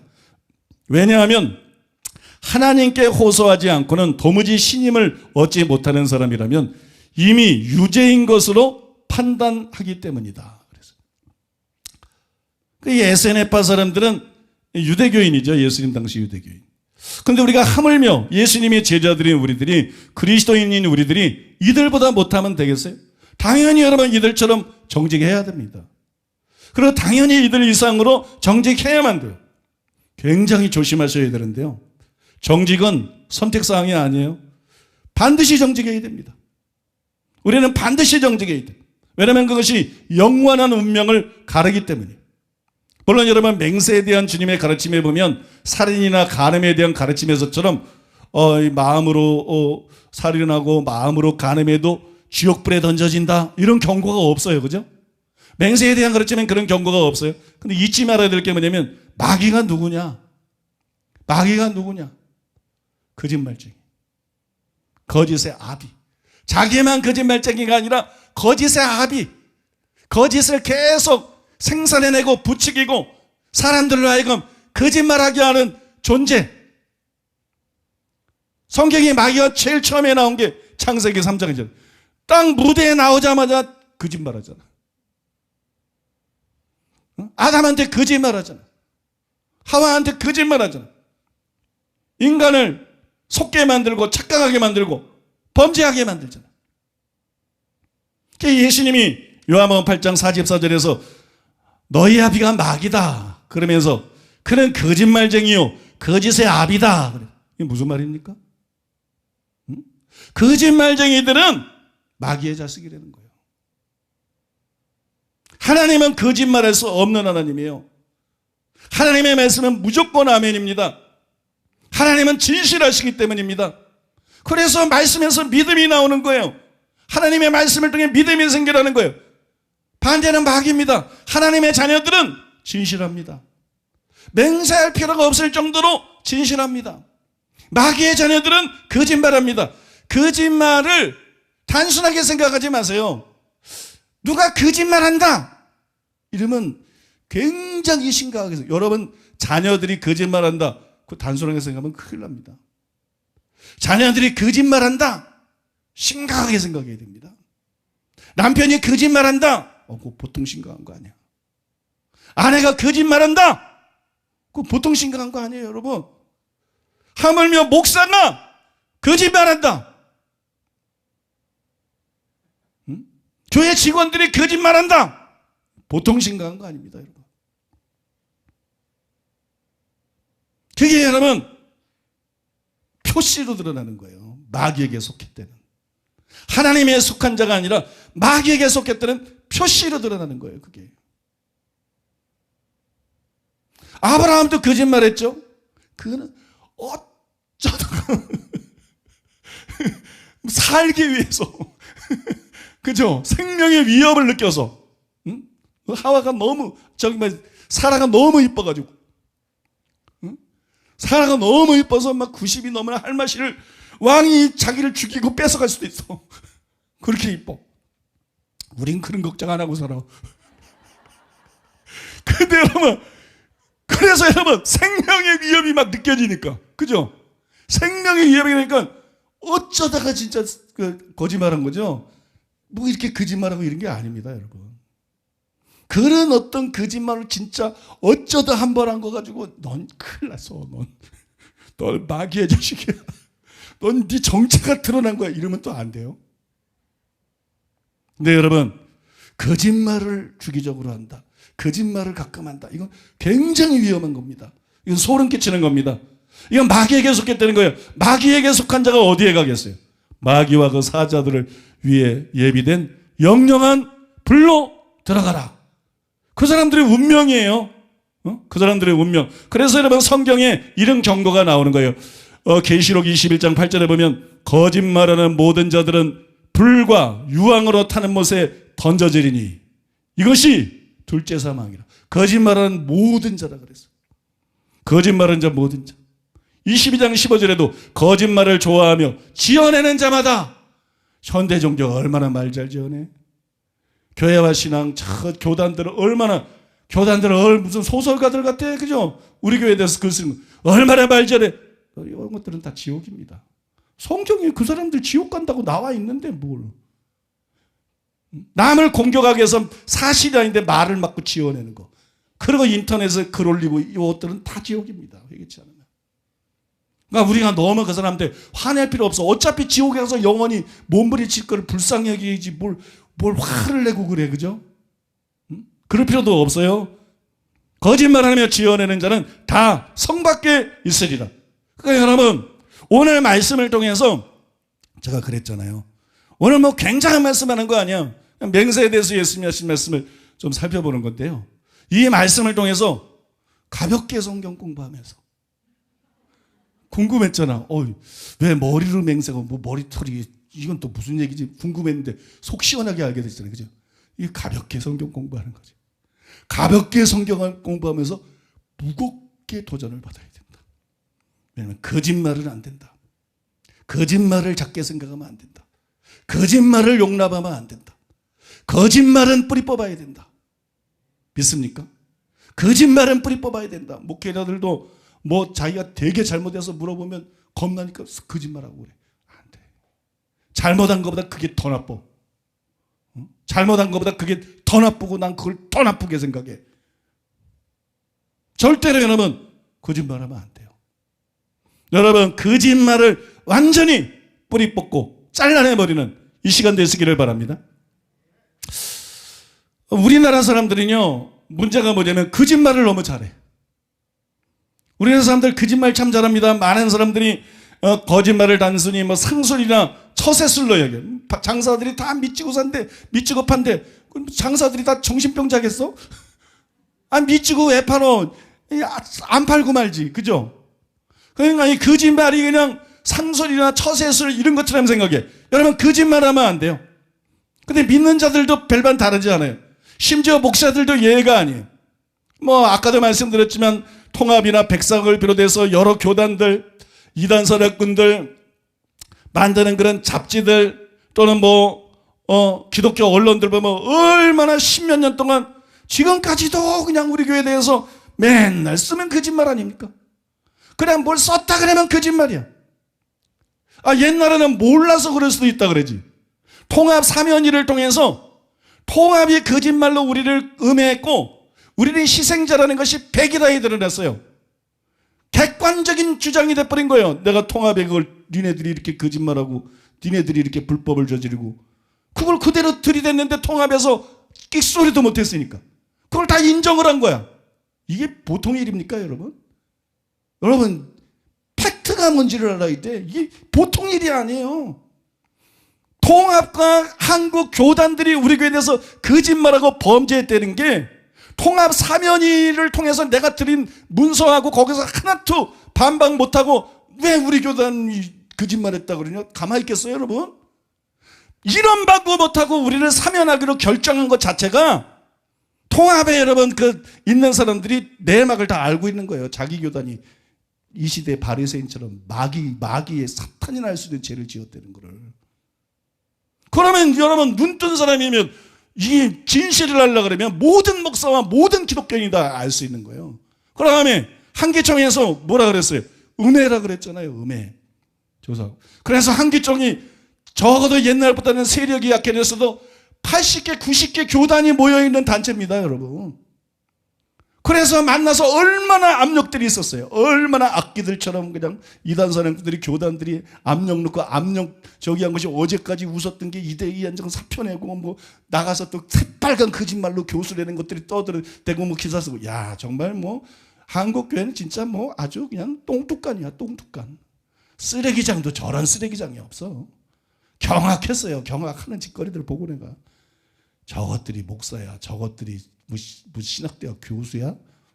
응? 지가 여러분 그런 모든 난관에도 불구하고 진짜니까 믿습니까? 진짜니까 여러분 음해당한 것이고 이단성이 없다고 결정했잖아요. 그러면 여러분 그게 사실이 아닌데 이 한국교회 이 분위기나 정서나 흐름 속에서 그죠? 사실이 아닌데 그런 결정이 가능할까요? 거대 교단들이 다 거짓말하면서 공격하고 있는 마당에 사실이기 때문에 가능한 일입니다, 여러분. 이해되십니까? 어떤 사람 내가 돈 써서 했다는데 웃기는 소리 하지 마세요. 응? 돈은 그렇게 쓰는 게 아니야. 이단 누명 부른 거는. 나는 사례들도 다 알고 있어. 수십억씩 갖다 바치는 거예요. 수십억씩. 무슨 애국운동하느라고 뭐 매덕정해가지고 무슨 돈으로 푸니 교회 상황도 모르는 엉뚱한 소리들 하고 있어. 응? 그래서 옛날에 한기총회 했다는 모 목사, 썩은 목사는 빌딩이 몇 차예요. 이단 같은 것들한테 돈 몇십억씩 받고 저기 해가지고. 이게 한기총회에서 내가 다 들은 얘기예요. 그냥 어중이 떠놓은 얘기가 아니라. 응?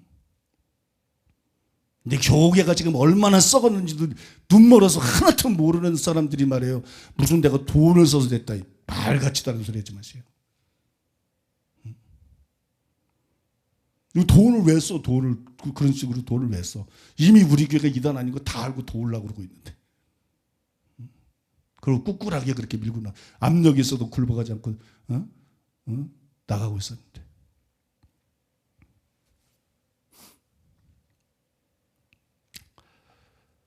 그게 다 드러났는데도 지금 뭐 어느 목사나 교단이나 언론이나 공개적으로 사과한 데 있어요?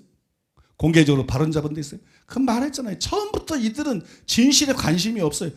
이거는 초등학생이라도 이제 진실이 뭔지 알려면 알 수 있어요? 일방 주장이 아니기 때문에.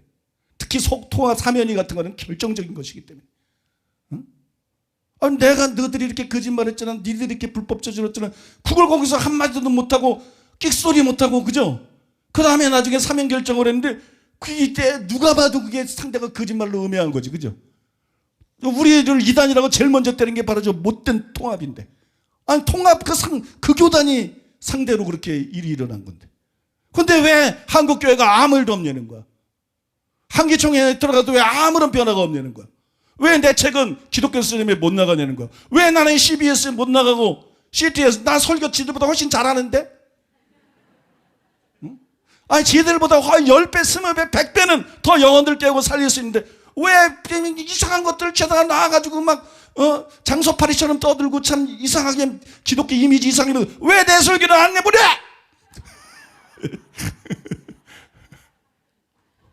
여러분 처음부터 진실에 관심이 없다는 거예요. 얼마나 한국교가 썩어 문드러지고 거짓된지 진실이 드러나거나 말거나 그냥 깡패들이 그냥 그땐 좀 새끼들이라 그래도 돼, 그죠? 그 깡패 새끼들이 그냥 침으로 쪽수는 물이 난 것처럼 통합이 지금 그 짓하고 있고 합동이 그 짓하고 있고 백석 고신 이런 교단들이 그 짓하고 있는 거예요. 지금 그 깡패 짓하고 들어가 있는 거예요. 지금 그러니까 얼마나 교회가 썩어 문드러졌으면 같은 교회를 상대로 같은 형제를 상대로 그 짓을 10년을 넘게 하겠냐고. 그 짓을 10년 넘게 해요.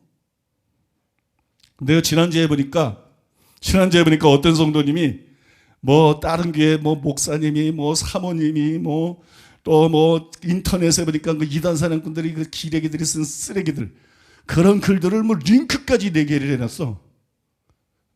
링크까지 4개를 해서 고민이 된다고 글을 올렸어. 그래서 내가 그냥 고민이 되든 말든 네 맘대로 해라고 내려버렸어. 그건 예의가 아니거든. 예의가. 그게 뭐 하는 짓이야 그게 우리 교회 성도랬는데. 제정신이야? 그게 뭐 하는 짓이야? 왜 우리 교회를 지금까지 다닌 사람이 진실을 몰라요? 응?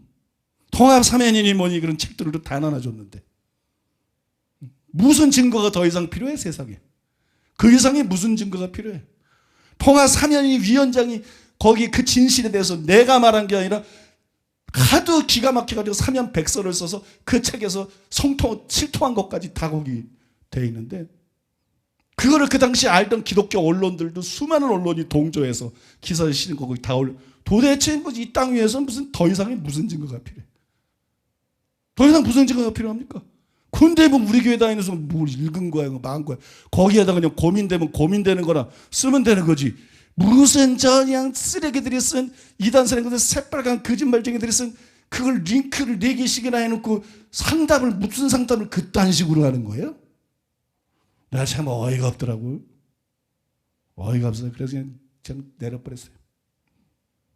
그 대십니까? 아무튼 여러분 그래서 내려버렸는데 제가 그걸 하면서 한동안 망연자실 했어요. 참 어이가 없다. 어이가 없다. 응? 어이가 없다. 그때 그런 생각이 들더라고요. 그런 생각이 들어요.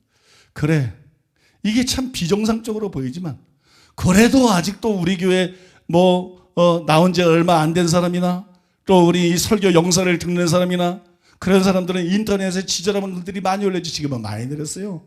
그 법무부 장관은 그 김승규 장로님이 저에 대해서 확실히 알기 때문에 저에 대해서 나쁜 글들을 전부 변호사들을 통해 가지고 계속 몇 년 전부터 내리고 있어요. 법적으로 내릴 수 있는 것들은 그분들이 변호사를 통해서 전부 다 내리고 있어요. 그게 많이 내렸는데도 아직도 있어요. 또 새로 올리는 것들도 있고 막 새로 올리는 것도 있죠. 그래서 이런 걸 보고 혼란스러워하는 사람들에게 아니 내가 여지껏 이단 시비에 관해서 책을 쓴 것만 해도 5권이야. 설교하기도 바쁜데 그냥 이단 시비에 대해서 책을 쓴 것만 해도 5권이라 그거 읽어보면 정말 밑바닥까지 내가 겪은 걸 다 들여다볼 수 있게끔 써놨는데 그래도 뭐 이런 상담글이 올라오니 진짜 그런 사람들이 있는가 보다. 아직도 막 그런 글들 보면 헷갈리는 사람이 있는가 보다. 그럼 내가 이 사람들한테 도대체 뭐라고 말을 하지? 그럴 때 떠오르는 생각이 있더라고. 그럴 때 떠오르는 생각이 있어요. 그게 무슨 생각이었냐면요. 첫째, 그런 글들을 읽지 말라. 그건 쓰레기다. 나도 안 읽어. 당사자인 나도. 내가 여러분 여지껏 그 사람들이 쓴 글을 읽었으면 난 벌써 죽었어요. 스트레스 받아서 난 벌써 저 고변승호 목사 해가지고 사람이요 이게 읽어보면 완전히 새빨간 거짓말인데 목사라는 것들이 그짓가려고 있어. 기독교인이 이게 한두 건도 아니고 그거 보면요 어떻게 사람이 제명해 삽니까? 그래서 저는 안 읽어요. 여러 해 전부터. 아예 안 읽어. 개는 짖는 게 개지. 개 짖는 거를 내가 뭐 하려고 보고 스트레스를 받나. 저거 마귀에게 속한 자니까 그냥 본능적으로 맨날 저렇게 양심도 없고 하이마에서 거짓말하는 것들. 그것 때문에 내가 목회를 못해. 내가 살질 못해. 그래서 아예 안 읽어. 나도 안 읽는 거를 그대들이 왜 읽냐고. 응? 본인인 당사자도 궁금하지도 않고 관심도 없고 안 읽는 거를 그대들이 왜 읽으시고 상담을 하시고 링크까지 해놓으시냐고. 저희가 뭐냐고 들었죠. 링크까지 해놓으시냐고. 이 얘기 먼저 하고 싶고요. 그 다음에 제가 두 번째로 하고 싶은 얘기는요. 정말 그것 때문에 스트레스 받는데 그게 탁 영에서 떠오르더라고요. 타교단에 어떤 목사나 어떤 전도사가 그 사람이 훌륭한 사람일 수도 있어. 인격적으로. 바리새인도 훌륭한 사람 많아요. 바리새인도 훌륭한 사람 많습니다, 여러분. 영의 세계는 인격적으로 훌륭하다 아니다 이런 거로 다 결정되는 게 아니에요. 그 목사님이 인격적이고 뭐 훌륭할 수도 있어요. 그 전도사님이 아주 좋은 사람도 있어요. 그런데 이단 사냥꾼들의 그 거짓말, 교단들의 그 거짓 결정에 의해 가지고 그 사람들은 또 한계층 결정은 신경도 안 써. 통합해서 그런 것도 신경도 안 써. 웬 고리짝 그런 얘기들을 가지고 막 그 교회 이단이라 그러던데 그 교회 말이 많던데 그 교회 문제가 많은데 우리가 무슨 신사도 운동을 해. 신사도 운동하는 교회는 그냥 내버려두고 형이 큰 교회 목사니까 내버려두고 신사도 운동 반대하는 책을 4권이나 쓴 나는 신사도 운동한다고 계속 떠들어서 그러니까 이것들은 이성 없는 짐승 같거든. 간단히 얘기해서 이성 없는 짐승들 같아. 그래서 막 근데 왜 하필이면 왜 그 교회를 갔느냐 그 교회 가지 말아라 그러면 우리 성도님이 또 막 목사님을 전하면 헷갈린다고. 그때 바로 그때 여러분이 해야 될 일이 있어요. 그 목사님의 설교를 들어보세요. 난 자신 있게 예수님의 이름으로 자신 있게 말할 수 있어요. 그 목사님이 설교를 어떻게 하나 들어보세요. 당신이 훌륭하다고 생각하는 그 목사의 설교를 한번 들어보세요. 당신이 훌륭하다고 하는 그 전도사의 설교를 들어보세요. 그리고 내 설교하고 비교해 보세요. 비교가 되나? 잽이 되나? 비교가 되나? 어떤 것이 정말 성경적인가? 어떤 것이 정말 깊은 진리인가? 어떤 것이 정말 영혼을 살리는 말씀인가? 그 말씀, 성경을 기준으로 해서 나는 자신 있게 예수님의 이름으로 말해. 우리 교회에 대해서 허튼 소리하는 그 목사의 그 말을 듣지 말고 그 사람의 설교를 들어봐라. 얼마나 그가 허당인가? 얼마나 그가 미련하고 어리석고 교리에 속고 얼마나 말씀이 깊이가 없는가? 지금부터 해보세요. 난 자신 있어요. 지금부터 해보세요. 우리 교회에 대해서 헛소리 떠드는 그 목사들의 설교를 성경을 펴고 들어보세요. 참고 들어줄 수 있는 수준인가? 우리 교회 설교를 듣고 은혜 받던 성도들이 참고 그걸 정말 들어줄 수 있는 수준인가? 그런 수준의 목사라면 그런 소리 안 할 겁니다, 여러분. 그러니까 왜 갖다 대지도 못할 수준의 목사의 말을 가지고 감히 나나 우리 교회를 판단하냐는 거예요. 상대가 되는 걸 무슨 얘기를 듣든지 말든지 해야 되는 거지. 옆에 갖다 붙이지도 못할 걸 그런 사람들의 뭐 그걸 목사라고 그것도 뭐 전도사라고 그런 말을 듣고 난 다음에 뭐 흔들리고 그냥 그렇게 흔들려면 딴 교회 가라는 거야. 나는 그렇게까지 막 잘 붙이고 싶지 않아. 나의 할 일도 많고 근데 거기서 그게 무슨 목사가 그랬던 흔들리고 무슨 전도사가 그랬던 흔들리고 그럼 내 설교는 지금까지 뭐 들은 거야 도대체? 설교가 증거해 주는 거 아니에요, 여러분? 설교가 증거해 주는 거 아닙니까? 성경적이고 우리 심정을 변화시키는 설교 그게 증거해 주는 거 아니에요? 그 내 영혼이 변화되고 구원받고 천국 갈 준비되고 그게 이단이면 대한민국 교회가 다 회심해서 이단되이지 믿습니까? 빨리 영락교회부터 소망교회부터 다 회개하고 이단되기 전 한국교회 이단되기 운동을 벌여야지. 사람들 지옥 보내는 수많은 영혼들 지옥 보내는 그런 죽은 정통이 뭐가 필요하냐고. 할 수 있는 많은 영혼들 사람 살려서 천국 보내는 기독교가 그것 때문에 있는 거지. 믿습니까? 예수님이 그것 때문에 죽은 거지. 내가 열이 받쳐가지고 말 잘 못하는 거 봐봐요. 나 이 얘기 해주고 싶었어요. 내가 딱 그랬는데 성령께서 야, 그 뭘 여러 가지 얘기하냐? 야, 그걸 뭘 여지껏 설명했으면 되지. 책이 몇 권인데. 거기다가 카페에 올려진 그림 몇 개인데. 한기총 그것도 저기 한 게시판이 있어가지고 그냥 과정을 싹 다 올려서 지금 눈이 있으면 읽어보면 다 확인할 수 있는데. 그걸 뭘 상대를 하냐? 그냥 한마디 해라. 너와 너희 교회를 비판하는 그 목사의 설교를 들어보고 그 수준이나 보고 얘기하라고. 그 수준이나 보고 얘기하라고. 그러면 스스로 분별이 될 거라고. 그 사람들이 그 목사의 말이나 전도사의 말을 듣는 게 아니라 그 사람의 설교를 듣고 그 다음에 성경으로 분석해보고 우리 교회 설교를 두면 누가 진짜인지, 누가 하나님의 종인지, 누가 제대로 설교하고 있는지, 어느 교회가 진짜 성경적인 진짜 정통인지 스스로 알게 되고 다시는 그 사람들의 말에 귀 기울이지 않게 될 것이다. 그러라고 그래라. 그래서 제가 그러라고 그러는 거예요 지금. 여러분 다시 본론으로 돌아와서 절대로 거짓말하지 마세요. 정직한 사람이 되고 어떤 형태의 거짓도 멀리하세요.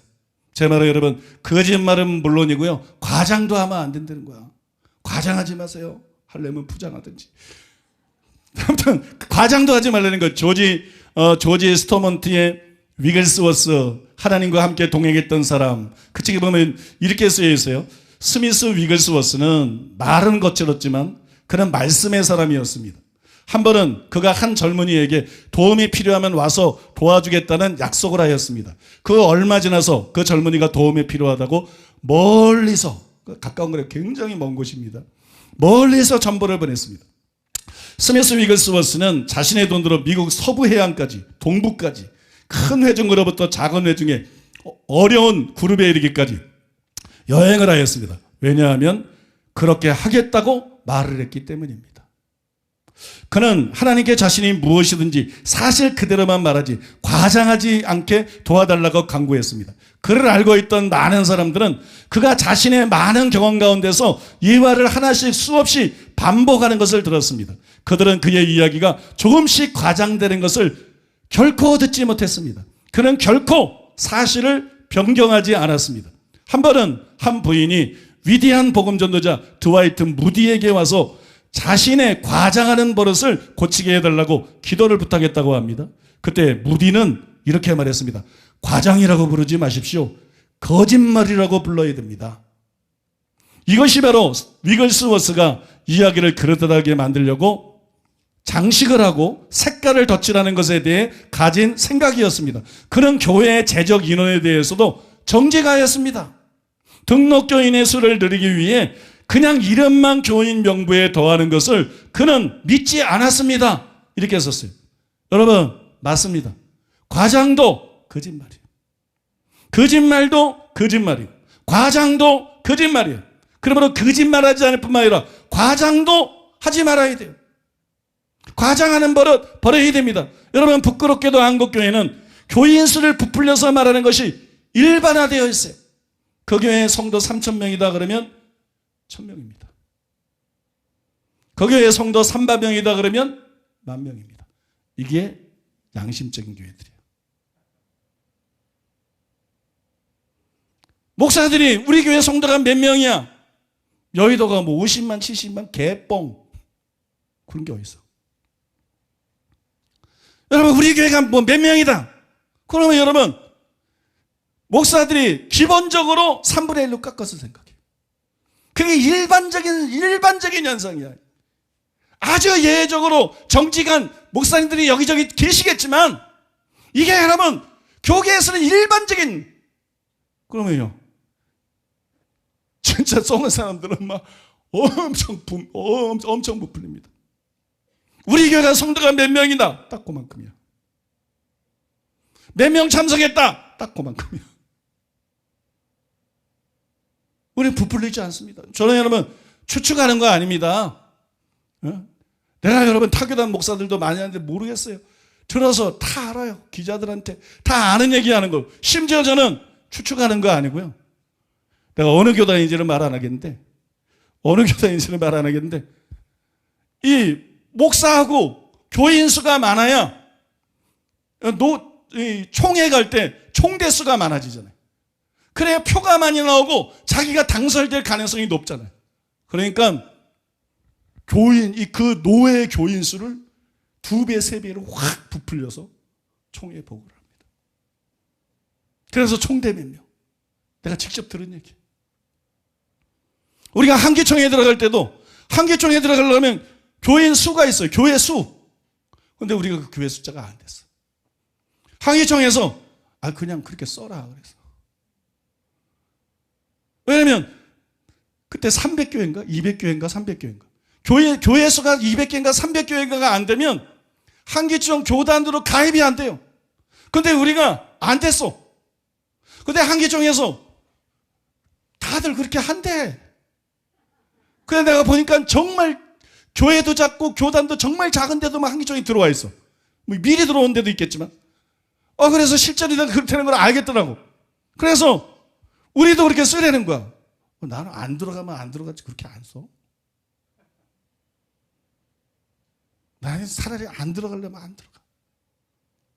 하나님 앞에서 양심 갖고 살아야지. 한기총 들어가겠다고 예를 들어 교회가 뭐 한 120개인데 300개라고 쓰고 막 이래? 난 그럴 수 없어. 난 그렇게 못합니다. 그런데 어떻게 들어갔습니까? 교회수가 안 되는데 어떻게 들어갔습니까? 우리는 공격을 많이 당하기 때문에요. 공격하는 사람들이 있기 때문에 뭐 우리는 봐주고 이런 것도 없어. 그러니까 그걸 반드시 채워야 돼. 근데 우리는 어떻게 들어갔느냐? 갑자기 아프리카에서 우리 교회로 들어오겠다고? 아프리카에서 그때 우리 교회로 들어오겠다고요. 그때 100개도 넘는 100 몇십 개 교회가 그냥 갑자기 우리 교회가 돼버렸어요. 그래서 그거 합해니까 넘더라고. 그래서 여러분 거짓말하지 않고 들어간 거예요. 야 하나님 나도 아주 그냥 그 시기가 딱 기가 막혀. 딱 그때야. 시한도 거의 끝나갈 때. 그때 아프리카에서 딱 몇 교회가 들어오겠다고 보고가 딱 들어왔어. 그래서 우리 교단은 몇 교회입니다. 그러니까 다른 목사님들은 막 그러고 얼마 전까지는 거짓말 못한다 그러더니 저 인간 거짓말하고 있는 거구나. 그런지도 모르겠어. 아니에요. 거짓말한 게 아니고 하나님이 그냥 기적적으로 그냥 탁 길을 열어버린 거예요. 믿습니까? 그래서 우리 교단 몇 개입니다. 그러니까 그럼 너 프라브람. 그래가지고 여러분 저 요즘 영어도 합니다. 세계화 시대에 너무 그렇게 외면하면 안 되겠더라고요. 그래서 여러분 교단에 들어간 거잖아요. 사랑하는 여러분, 이 시대 흐름이 어떻게 흘러가든지 교단들이 어떻게 하든지 목사들은 어떻게 하고 다른 교회 신자들은 어떻게 하든지 그 신경 쓰지 마세요. 우리는 정직해야 됩니다. 거짓말하면 안 됩니다. 과장해도 안 됩니다. 맹세, 진실한 맹세라는 것이 아니라 맹세가 필요 없을 정도로 진실해야 됩니다. 우리 말은 그냥 그대로 믿을 정도로 우리가 말하면 내가 말한 거기 때문에 그대로 믿을 정도로 진실해야 됩니다. 믿습니까? 제가요 화를 잘 안 내는데 요새는 화를 잘 안 내. 옛날에는 화를 잘 냈어. 그게 이제 산상수훈하면서 맨날 화내고 살 수는 없으니까 화부터 때려잡아야 된다. 요새 이제 화를 잘 안 내. 생글생글 웃고 화를 잘 안 내. 근데 옛날에 내가 화를 잘 낼 때 뒷담화한 적이 있어요. 왜냐면 내 말을 안 믿어서. 내 말을 안 믿어서. 뭐 이렇고 저렇고 다 그만두고 내가 말했잖아. 내가 그렇다고 말했잖아. 상황이 어쩌고 저쩌고 다 집어치고 내가 아니래잖아. 내가 그랬대잖아. 너 그거 안 믿으면 열받습니다.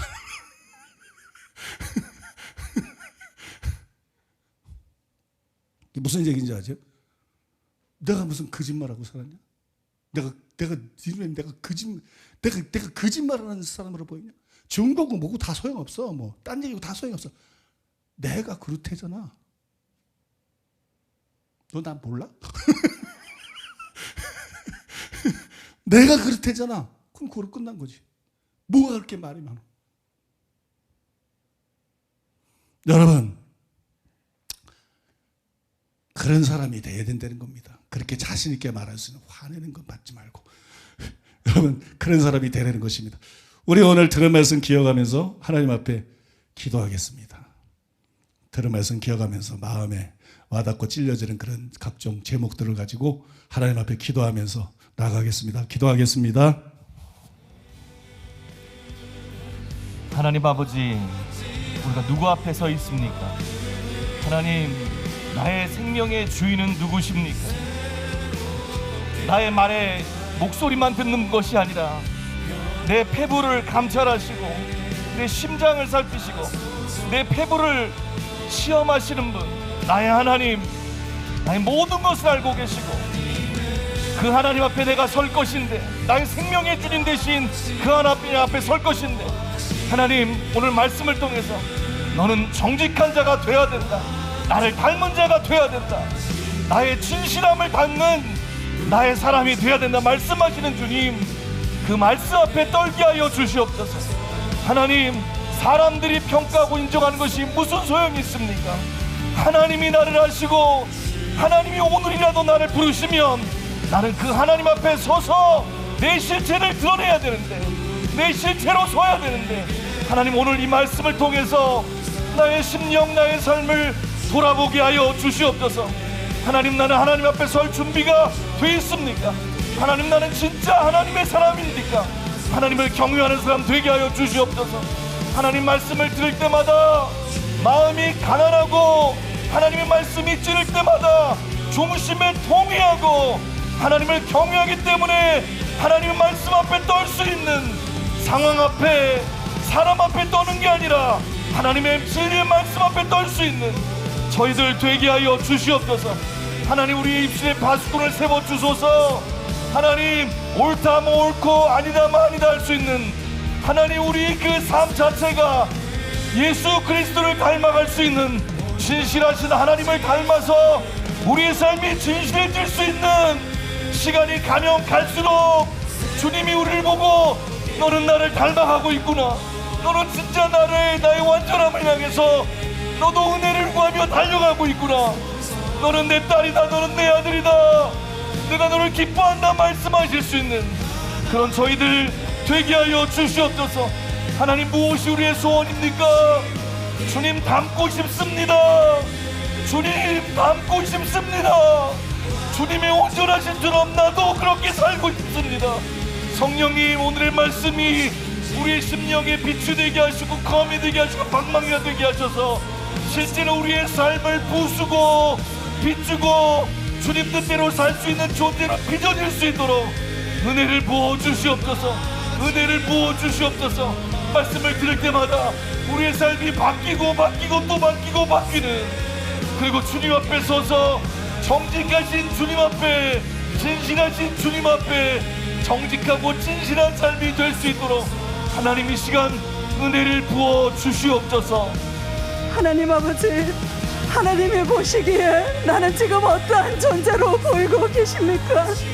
주님이 보실 때 나는 어떤 존재입니까? 하나님, 거짓이 없으시고 진실하신 하나님을 닮기 원합니다. 그 하나님 앞에서 나도 정직한 사람이 되기를 원하고 진실하고 깨끗한 사람이 되기를 원합니다. 하나님, 나의 말은 사람들 앞에 얼마나 신뢰할 수 있는 말이 되고 있습니까? 주님, 나의 모든 언행 심사가 그리스도인으로서의 그 정체성을 드러낼 수 있는 보증이 되게 하여 주시옵소서. 내 삶에 어그러진 것들을 바로 세우며 하나님 앞에서 진실되고 바르지 못했던 모든 것들을 바로 잡을 수 있도록 주님 도와주시옵소서. 거짓이 없이 정직하고 진실하고 깨끗한 심령 되어서 진짜가 될 수 있는 사람 될 수 있도록 하나님, 우리를 도와주시옵소서. 아버지, 우리의 삶을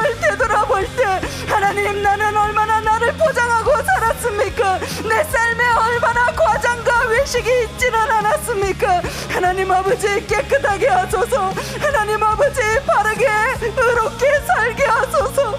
완전하신 우리 하나님을 바라보며 하나님 안에 속한 자로 살아갈 수 있도록 도와주시옵소서. 하나님 위기를 모면하기 위하여 둘러대었던 모든 거짓말들은 없었습니까? 하나님 아버지 나를 포장하기 위해서 과장된 말들은 없었습니까? 이 모든 것들이 거짓의 아비 마귀의 속성을 닮았던 나의 모든 지난날의 잘못된 습관들이 이제는 완전히 내 삶에서 뿌리가 뽑힐 수 있도록 하나님 새롭게 하시옵소서. 하나님 앞에서 정직하고 바르게 살 수 있도록 나의 모든 죄된 습관들이 다 뿌리가 뽑히게 하여 주시옵소서. 나의 심령을 살피시는 하나님 앞에 내 속에 숨어있는 찢기까지도 완전히 제거될 수 있도록 하나님 말씀 앞에 빛으로 우리를 살피고 은혜 위에 은혜를 더하시옵소서.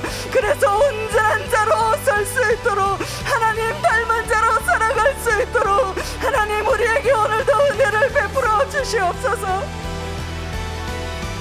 아버지여 오늘의 말씀을 통하여 아버지여 나를 씻기시고 새롭게 하여 주시옵소서.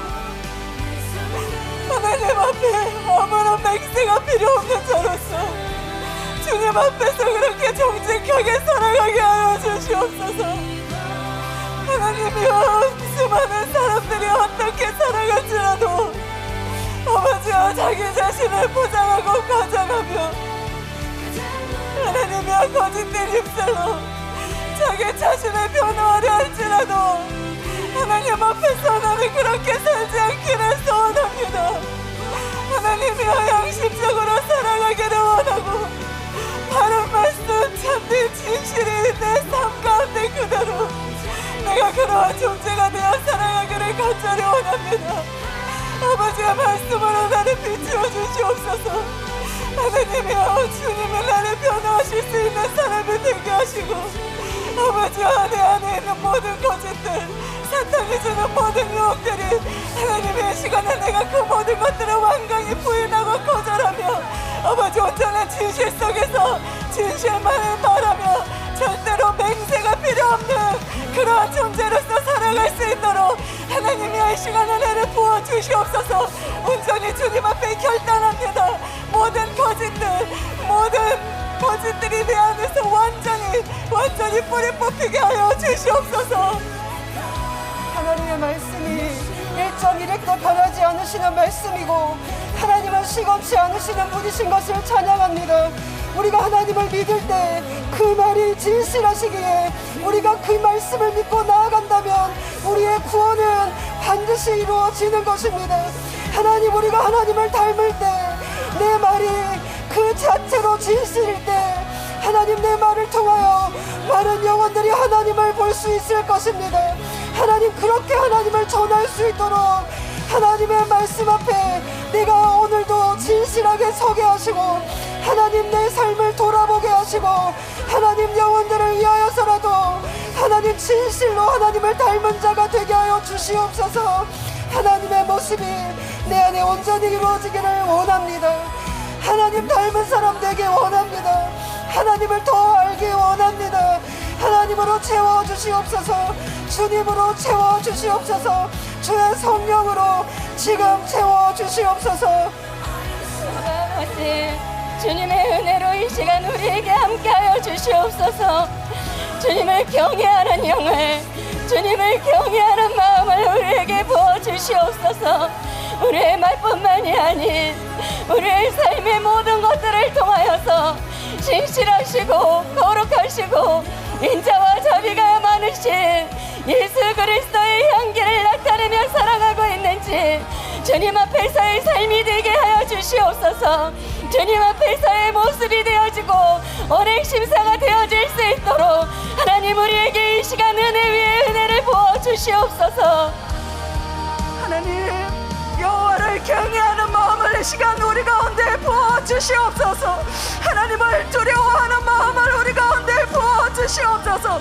생명의 주관자이신 아버지 우리로서는 머리카락 하나라도 한 트럭도 휘고 검게 할 수 없나 우리에게는 아무런 능력도 권세도 없지만 그 하늘 아버지 앞에서 우리가 두렵고 떨림으로 하나님을 경외함으로 여호와 앞에서 살아갈 수 있는 우리가 되게 하여 주시옵소서. 하나님, 우리의 죄악을 용서하소서. 죄로 얼룩진 교회의 죄악들, 이 비극이 이제는 뿌리 뽑힐 수 있도록 주님 역사하여 주시옵소서. 하나님의 자녀, 하나님의 몸된 교회들이 아버지를 닮지 못하고 거짓의 아비 마귀의 속성을 따라 형제를 참수했던 한국교회의 비극이 이제는 완전히 뿌리 뽑힐 수 있도록, 이 비극이 아버지 이제는 끝날 수 있도록 한국교회를 용서하시고 아버지의 주님 역사하여 주시옵소서. 사랑하는 교회가 당했던 수많은 거짓된 음해로 말미암아 얼마나 많은 영혼들이 피해를 보며 얼마나 많은 영혼들이 진리 가운데로 나오지 못했습니까? 아버지, 이 무서운 죄의 범죄가 이제는 한국교회에서 뿌리 뽑힐 수 있도록 하나님 우리를 용서하시고 이 한국교회를 새롭게 빚어가시옵소서. 거짓이 없으시고 정직하고 진실하신 하나님의 법을 두려워하며 그 하나님 앞에서 그리스도의 몸된 교회로서의 역할을 감당할 수 있도록 하나님 역사하여 주시옵소서. 우리 교회에 대한 모든 음해들 하나님 완전히 뿌리 뽑히고 사라지게 하소서. 그리하여서 수많은 영혼들을 진리 가운데로 이끌어갈 수 있는 교회 될 수 있도록, 이 사명 감당할 수 있는 교회로 우뚝 설 수 있도록 하나님 역사하여 주시옵소서.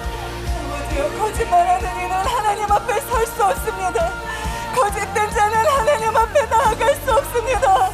아버지여, 이 시간에 이 말씀을 듣는 모든 사람들에게 하나님이여 회개의 영을 부어주시옵소서. 모든 거짓된 혈은 하나님 앞에 회개하며 거짓된 마음과 생각들, 자기를 스스로 속이며 사람들 앞에 스스로 속이며 하나님을 속일 수 있다 생각하는 모든 것들이 이 시간 완전히 다 사라지게 하여 주시옵소서. 하나님을 믿고 하나님을 섬긴다 하면서 하나님이여 거짓과 짝하고 못하여 살아가지 않게 하여 주시옵소서. 모든 악한 습관들이 이 시간 완전히 뿌리가 뽑히고 하나님 앞에 온전히 진실되고 하나님의 성품 그대로 살아갈 수 있는 하나님이여 우리가 그러한 사람 될 수 있도록, 한국교회가 그러한 교회가 될 수 있도록 하나님 은혜 베풀어 주시옵소서.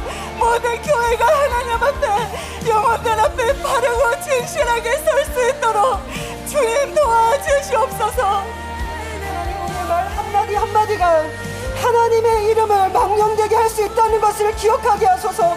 오늘 내 삶을 돌아보고 회개하고 돌이킬 뿐만 아니라 하나님 속지 않게 하여 주시옵소서. 거짓에 절대로 속지 않게 하여 주시옵소서. 분별할 수 있는 지혜를 하나님의 말씀을 주시옵소서. 하나님, 이 땅 가운데 하나님의 정의와 공의가 바르게 세워질 수 있도록 하나님의 사람들로 우리가 온전히 변화될 수 있도록 하나님 은혜를 부어 주시옵소서.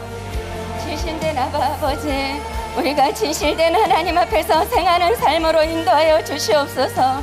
우리가 이 땅에 살아가면서 언젠가 아버지 앞에 할 것입니다.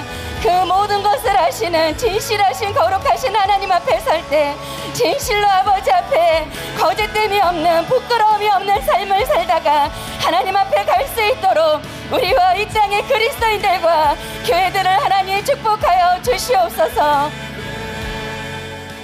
이 모든 말씀 우리 주 예수 그리스도의 이름으로 기도합니다. 아멘. 이제 담임 목사님께서 나오셔서 드려진 예물 위에 축복해 주시고 축도로 주일 1부 예배를 마치겠습니다. 기도하겠습니다. 아버지 하나님, 아버지 하나님의 사랑과 은혜를 생각할 때 감사드리고 찬송드리고 찬양드립니다. 어떤 죄든지 죄를 심상히 여기는 것이 지옥으로 미끄러지는 미끄럼틀인 줄로 압니다. 아버지, 죄를 심상히 여기지 않게 하여 주시옵소서. 예수님께서는 내 눈이 너를 범죄케 하거든 눈을 빼버리고, 손이 범죄케 하거든 손을 잘라버리고, 발이 범죄케 하거든 발을 잘라버리고 지옥 가지 말고 천국 가라고 경고하셨습니다. 어떤 죄든지 그 죄가 정도를 넘어서면 우리를 지옥으로 끌고 갈 수 있다는 것을 기억하게 하여 주시옵소서. 거짓말이 난무하는 시대이고 뉴스도 거짓 뉴스 천지고 믿을 수 있는 방송국도 없는 이때 아버지 하나님이여, 거짓을 자연스러운 것으로 여기지 않게 하여 주시옵소서. 아버지, 거짓이 심각한 죄인 것을 알게 주시옵소서. 거짓이 영적인 심각한 증상인 것을 알게 주시옵소서. 두려워하게 주시옵소서. 혹 간헐적으로라도 거짓말한다면 자기를 돌아보게 주시옵소서. 회개하게 하여 주시옵소서. 이번 기회에 거짓을 완전히 끊어버리게 하여 주시옵소서. 진실한 사람들 되게 하여 주시옵소서. 아버지 은혜 감사해서 하나님 앞에 예물을 드렸습니다. 주일원금 11조 감사헌금 각종 예물을 주 앞에 올려드렸습니다. 주님 영광 받으시고 높임받아 주시옵소서. 정성껏 예배드리는 사랑하는 성도들 예수님의 이름으로 축복합니다. 양손에 재물 얻을 능력이 지금 임하게 하여 주시옵소서. 재물 얻을 능력을 부어 주시옵소서. 심은 대로 풍성하게 거두게 하여 주시옵소서. 복의 근원 사명 감당할 수 있도록 아브라함에게 부어주신 큰 복을 부어 주시옵소서. 성도들이 잘되게 하여 주시옵소서. 손대는 일마다 성공하게 하여 주시옵소서. 성도들이 흥왕케 되게 하여 주시옵소서. 번성하게 하여 주시옵소서. 주님, 원하오니 성도님들에게 복을 내려 주시옵소서. 전 성도들에게 복을 내려 주시옵소서. 복을 부어 주시옵소서. 아버지 또한 원합니다. 성령을 사모합니다. 성령님을 갈망합니다. 성령님을 간구합니다. 밥 먹지 않고 살 수 없는 것처럼, 물 마시지 않고 살 수 없는 것처럼 성령 없이 우리는 영적인 삶을 살 수가 없습니다. 생명의 성령입니다. 생명의 성령을 부어 주시옵소서. 생수의 강입니다. 성령을 부어 주시옵소서. 성령을 부어 주시옵소서. 성령을 부어 주시옵소서. 지금 부어 주시옵소서. 지금 성령을 부어 주시옵소서. 지금 성령을 부어 주시옵소서. 지금 충만하게 주시옵소서. 지금 충만하게 주시옵소서. 지금 성령 충만 주시옵소서. 병약한 모든 사람들에서 기도합니다. 주님, 모든 질병이 예수 이름으로 떠나가게 해주시옵소서. 예수 이름으로 질병은 떠날지어다. 예수 이름으로 고통은 떠날지어다. 예수 이름으로 치유될지어다. 예수 이름의 권세로 치유될지어다. 예수 이름의 권세로 치유될지어다. 예수 이름으로 유혹하고 범죄하게 만드는 악하고 더러운 영들은 예수 이름으로 묶임을 바를지어다. 예수 이름으로 결박을 바를지어다. 예수 이름으로 묶임을 바를지어다. 예수 이름으로 결박을 바를지어다. 예수 이름으로 손떼고 물러갈지어다. 떠나갈지어다. 우리 자신에게서, 자녀들에게서, 가족에게서 예수 이름으로 떠나갈지어다. 모든 목회자에게서, 모든 성도들에게서 예수 이름으로 떠나갈지어다. 묶임받고 물러갈지어다. 주님, 주님만 우리에게 임하시옵소서. 주님 함께해 주시옵소서. 주님 사랑을 부어주시옵소서. 주님께로부터 경건의 능력으로 충만하게 해 주시옵소서. 주님께로부터는 정직함으로 우리를 새롭게 주시옵소서. 주님의 임재와 주님의 기쁨과 주님의 영광으로 충만하게 하여 주시옵소서.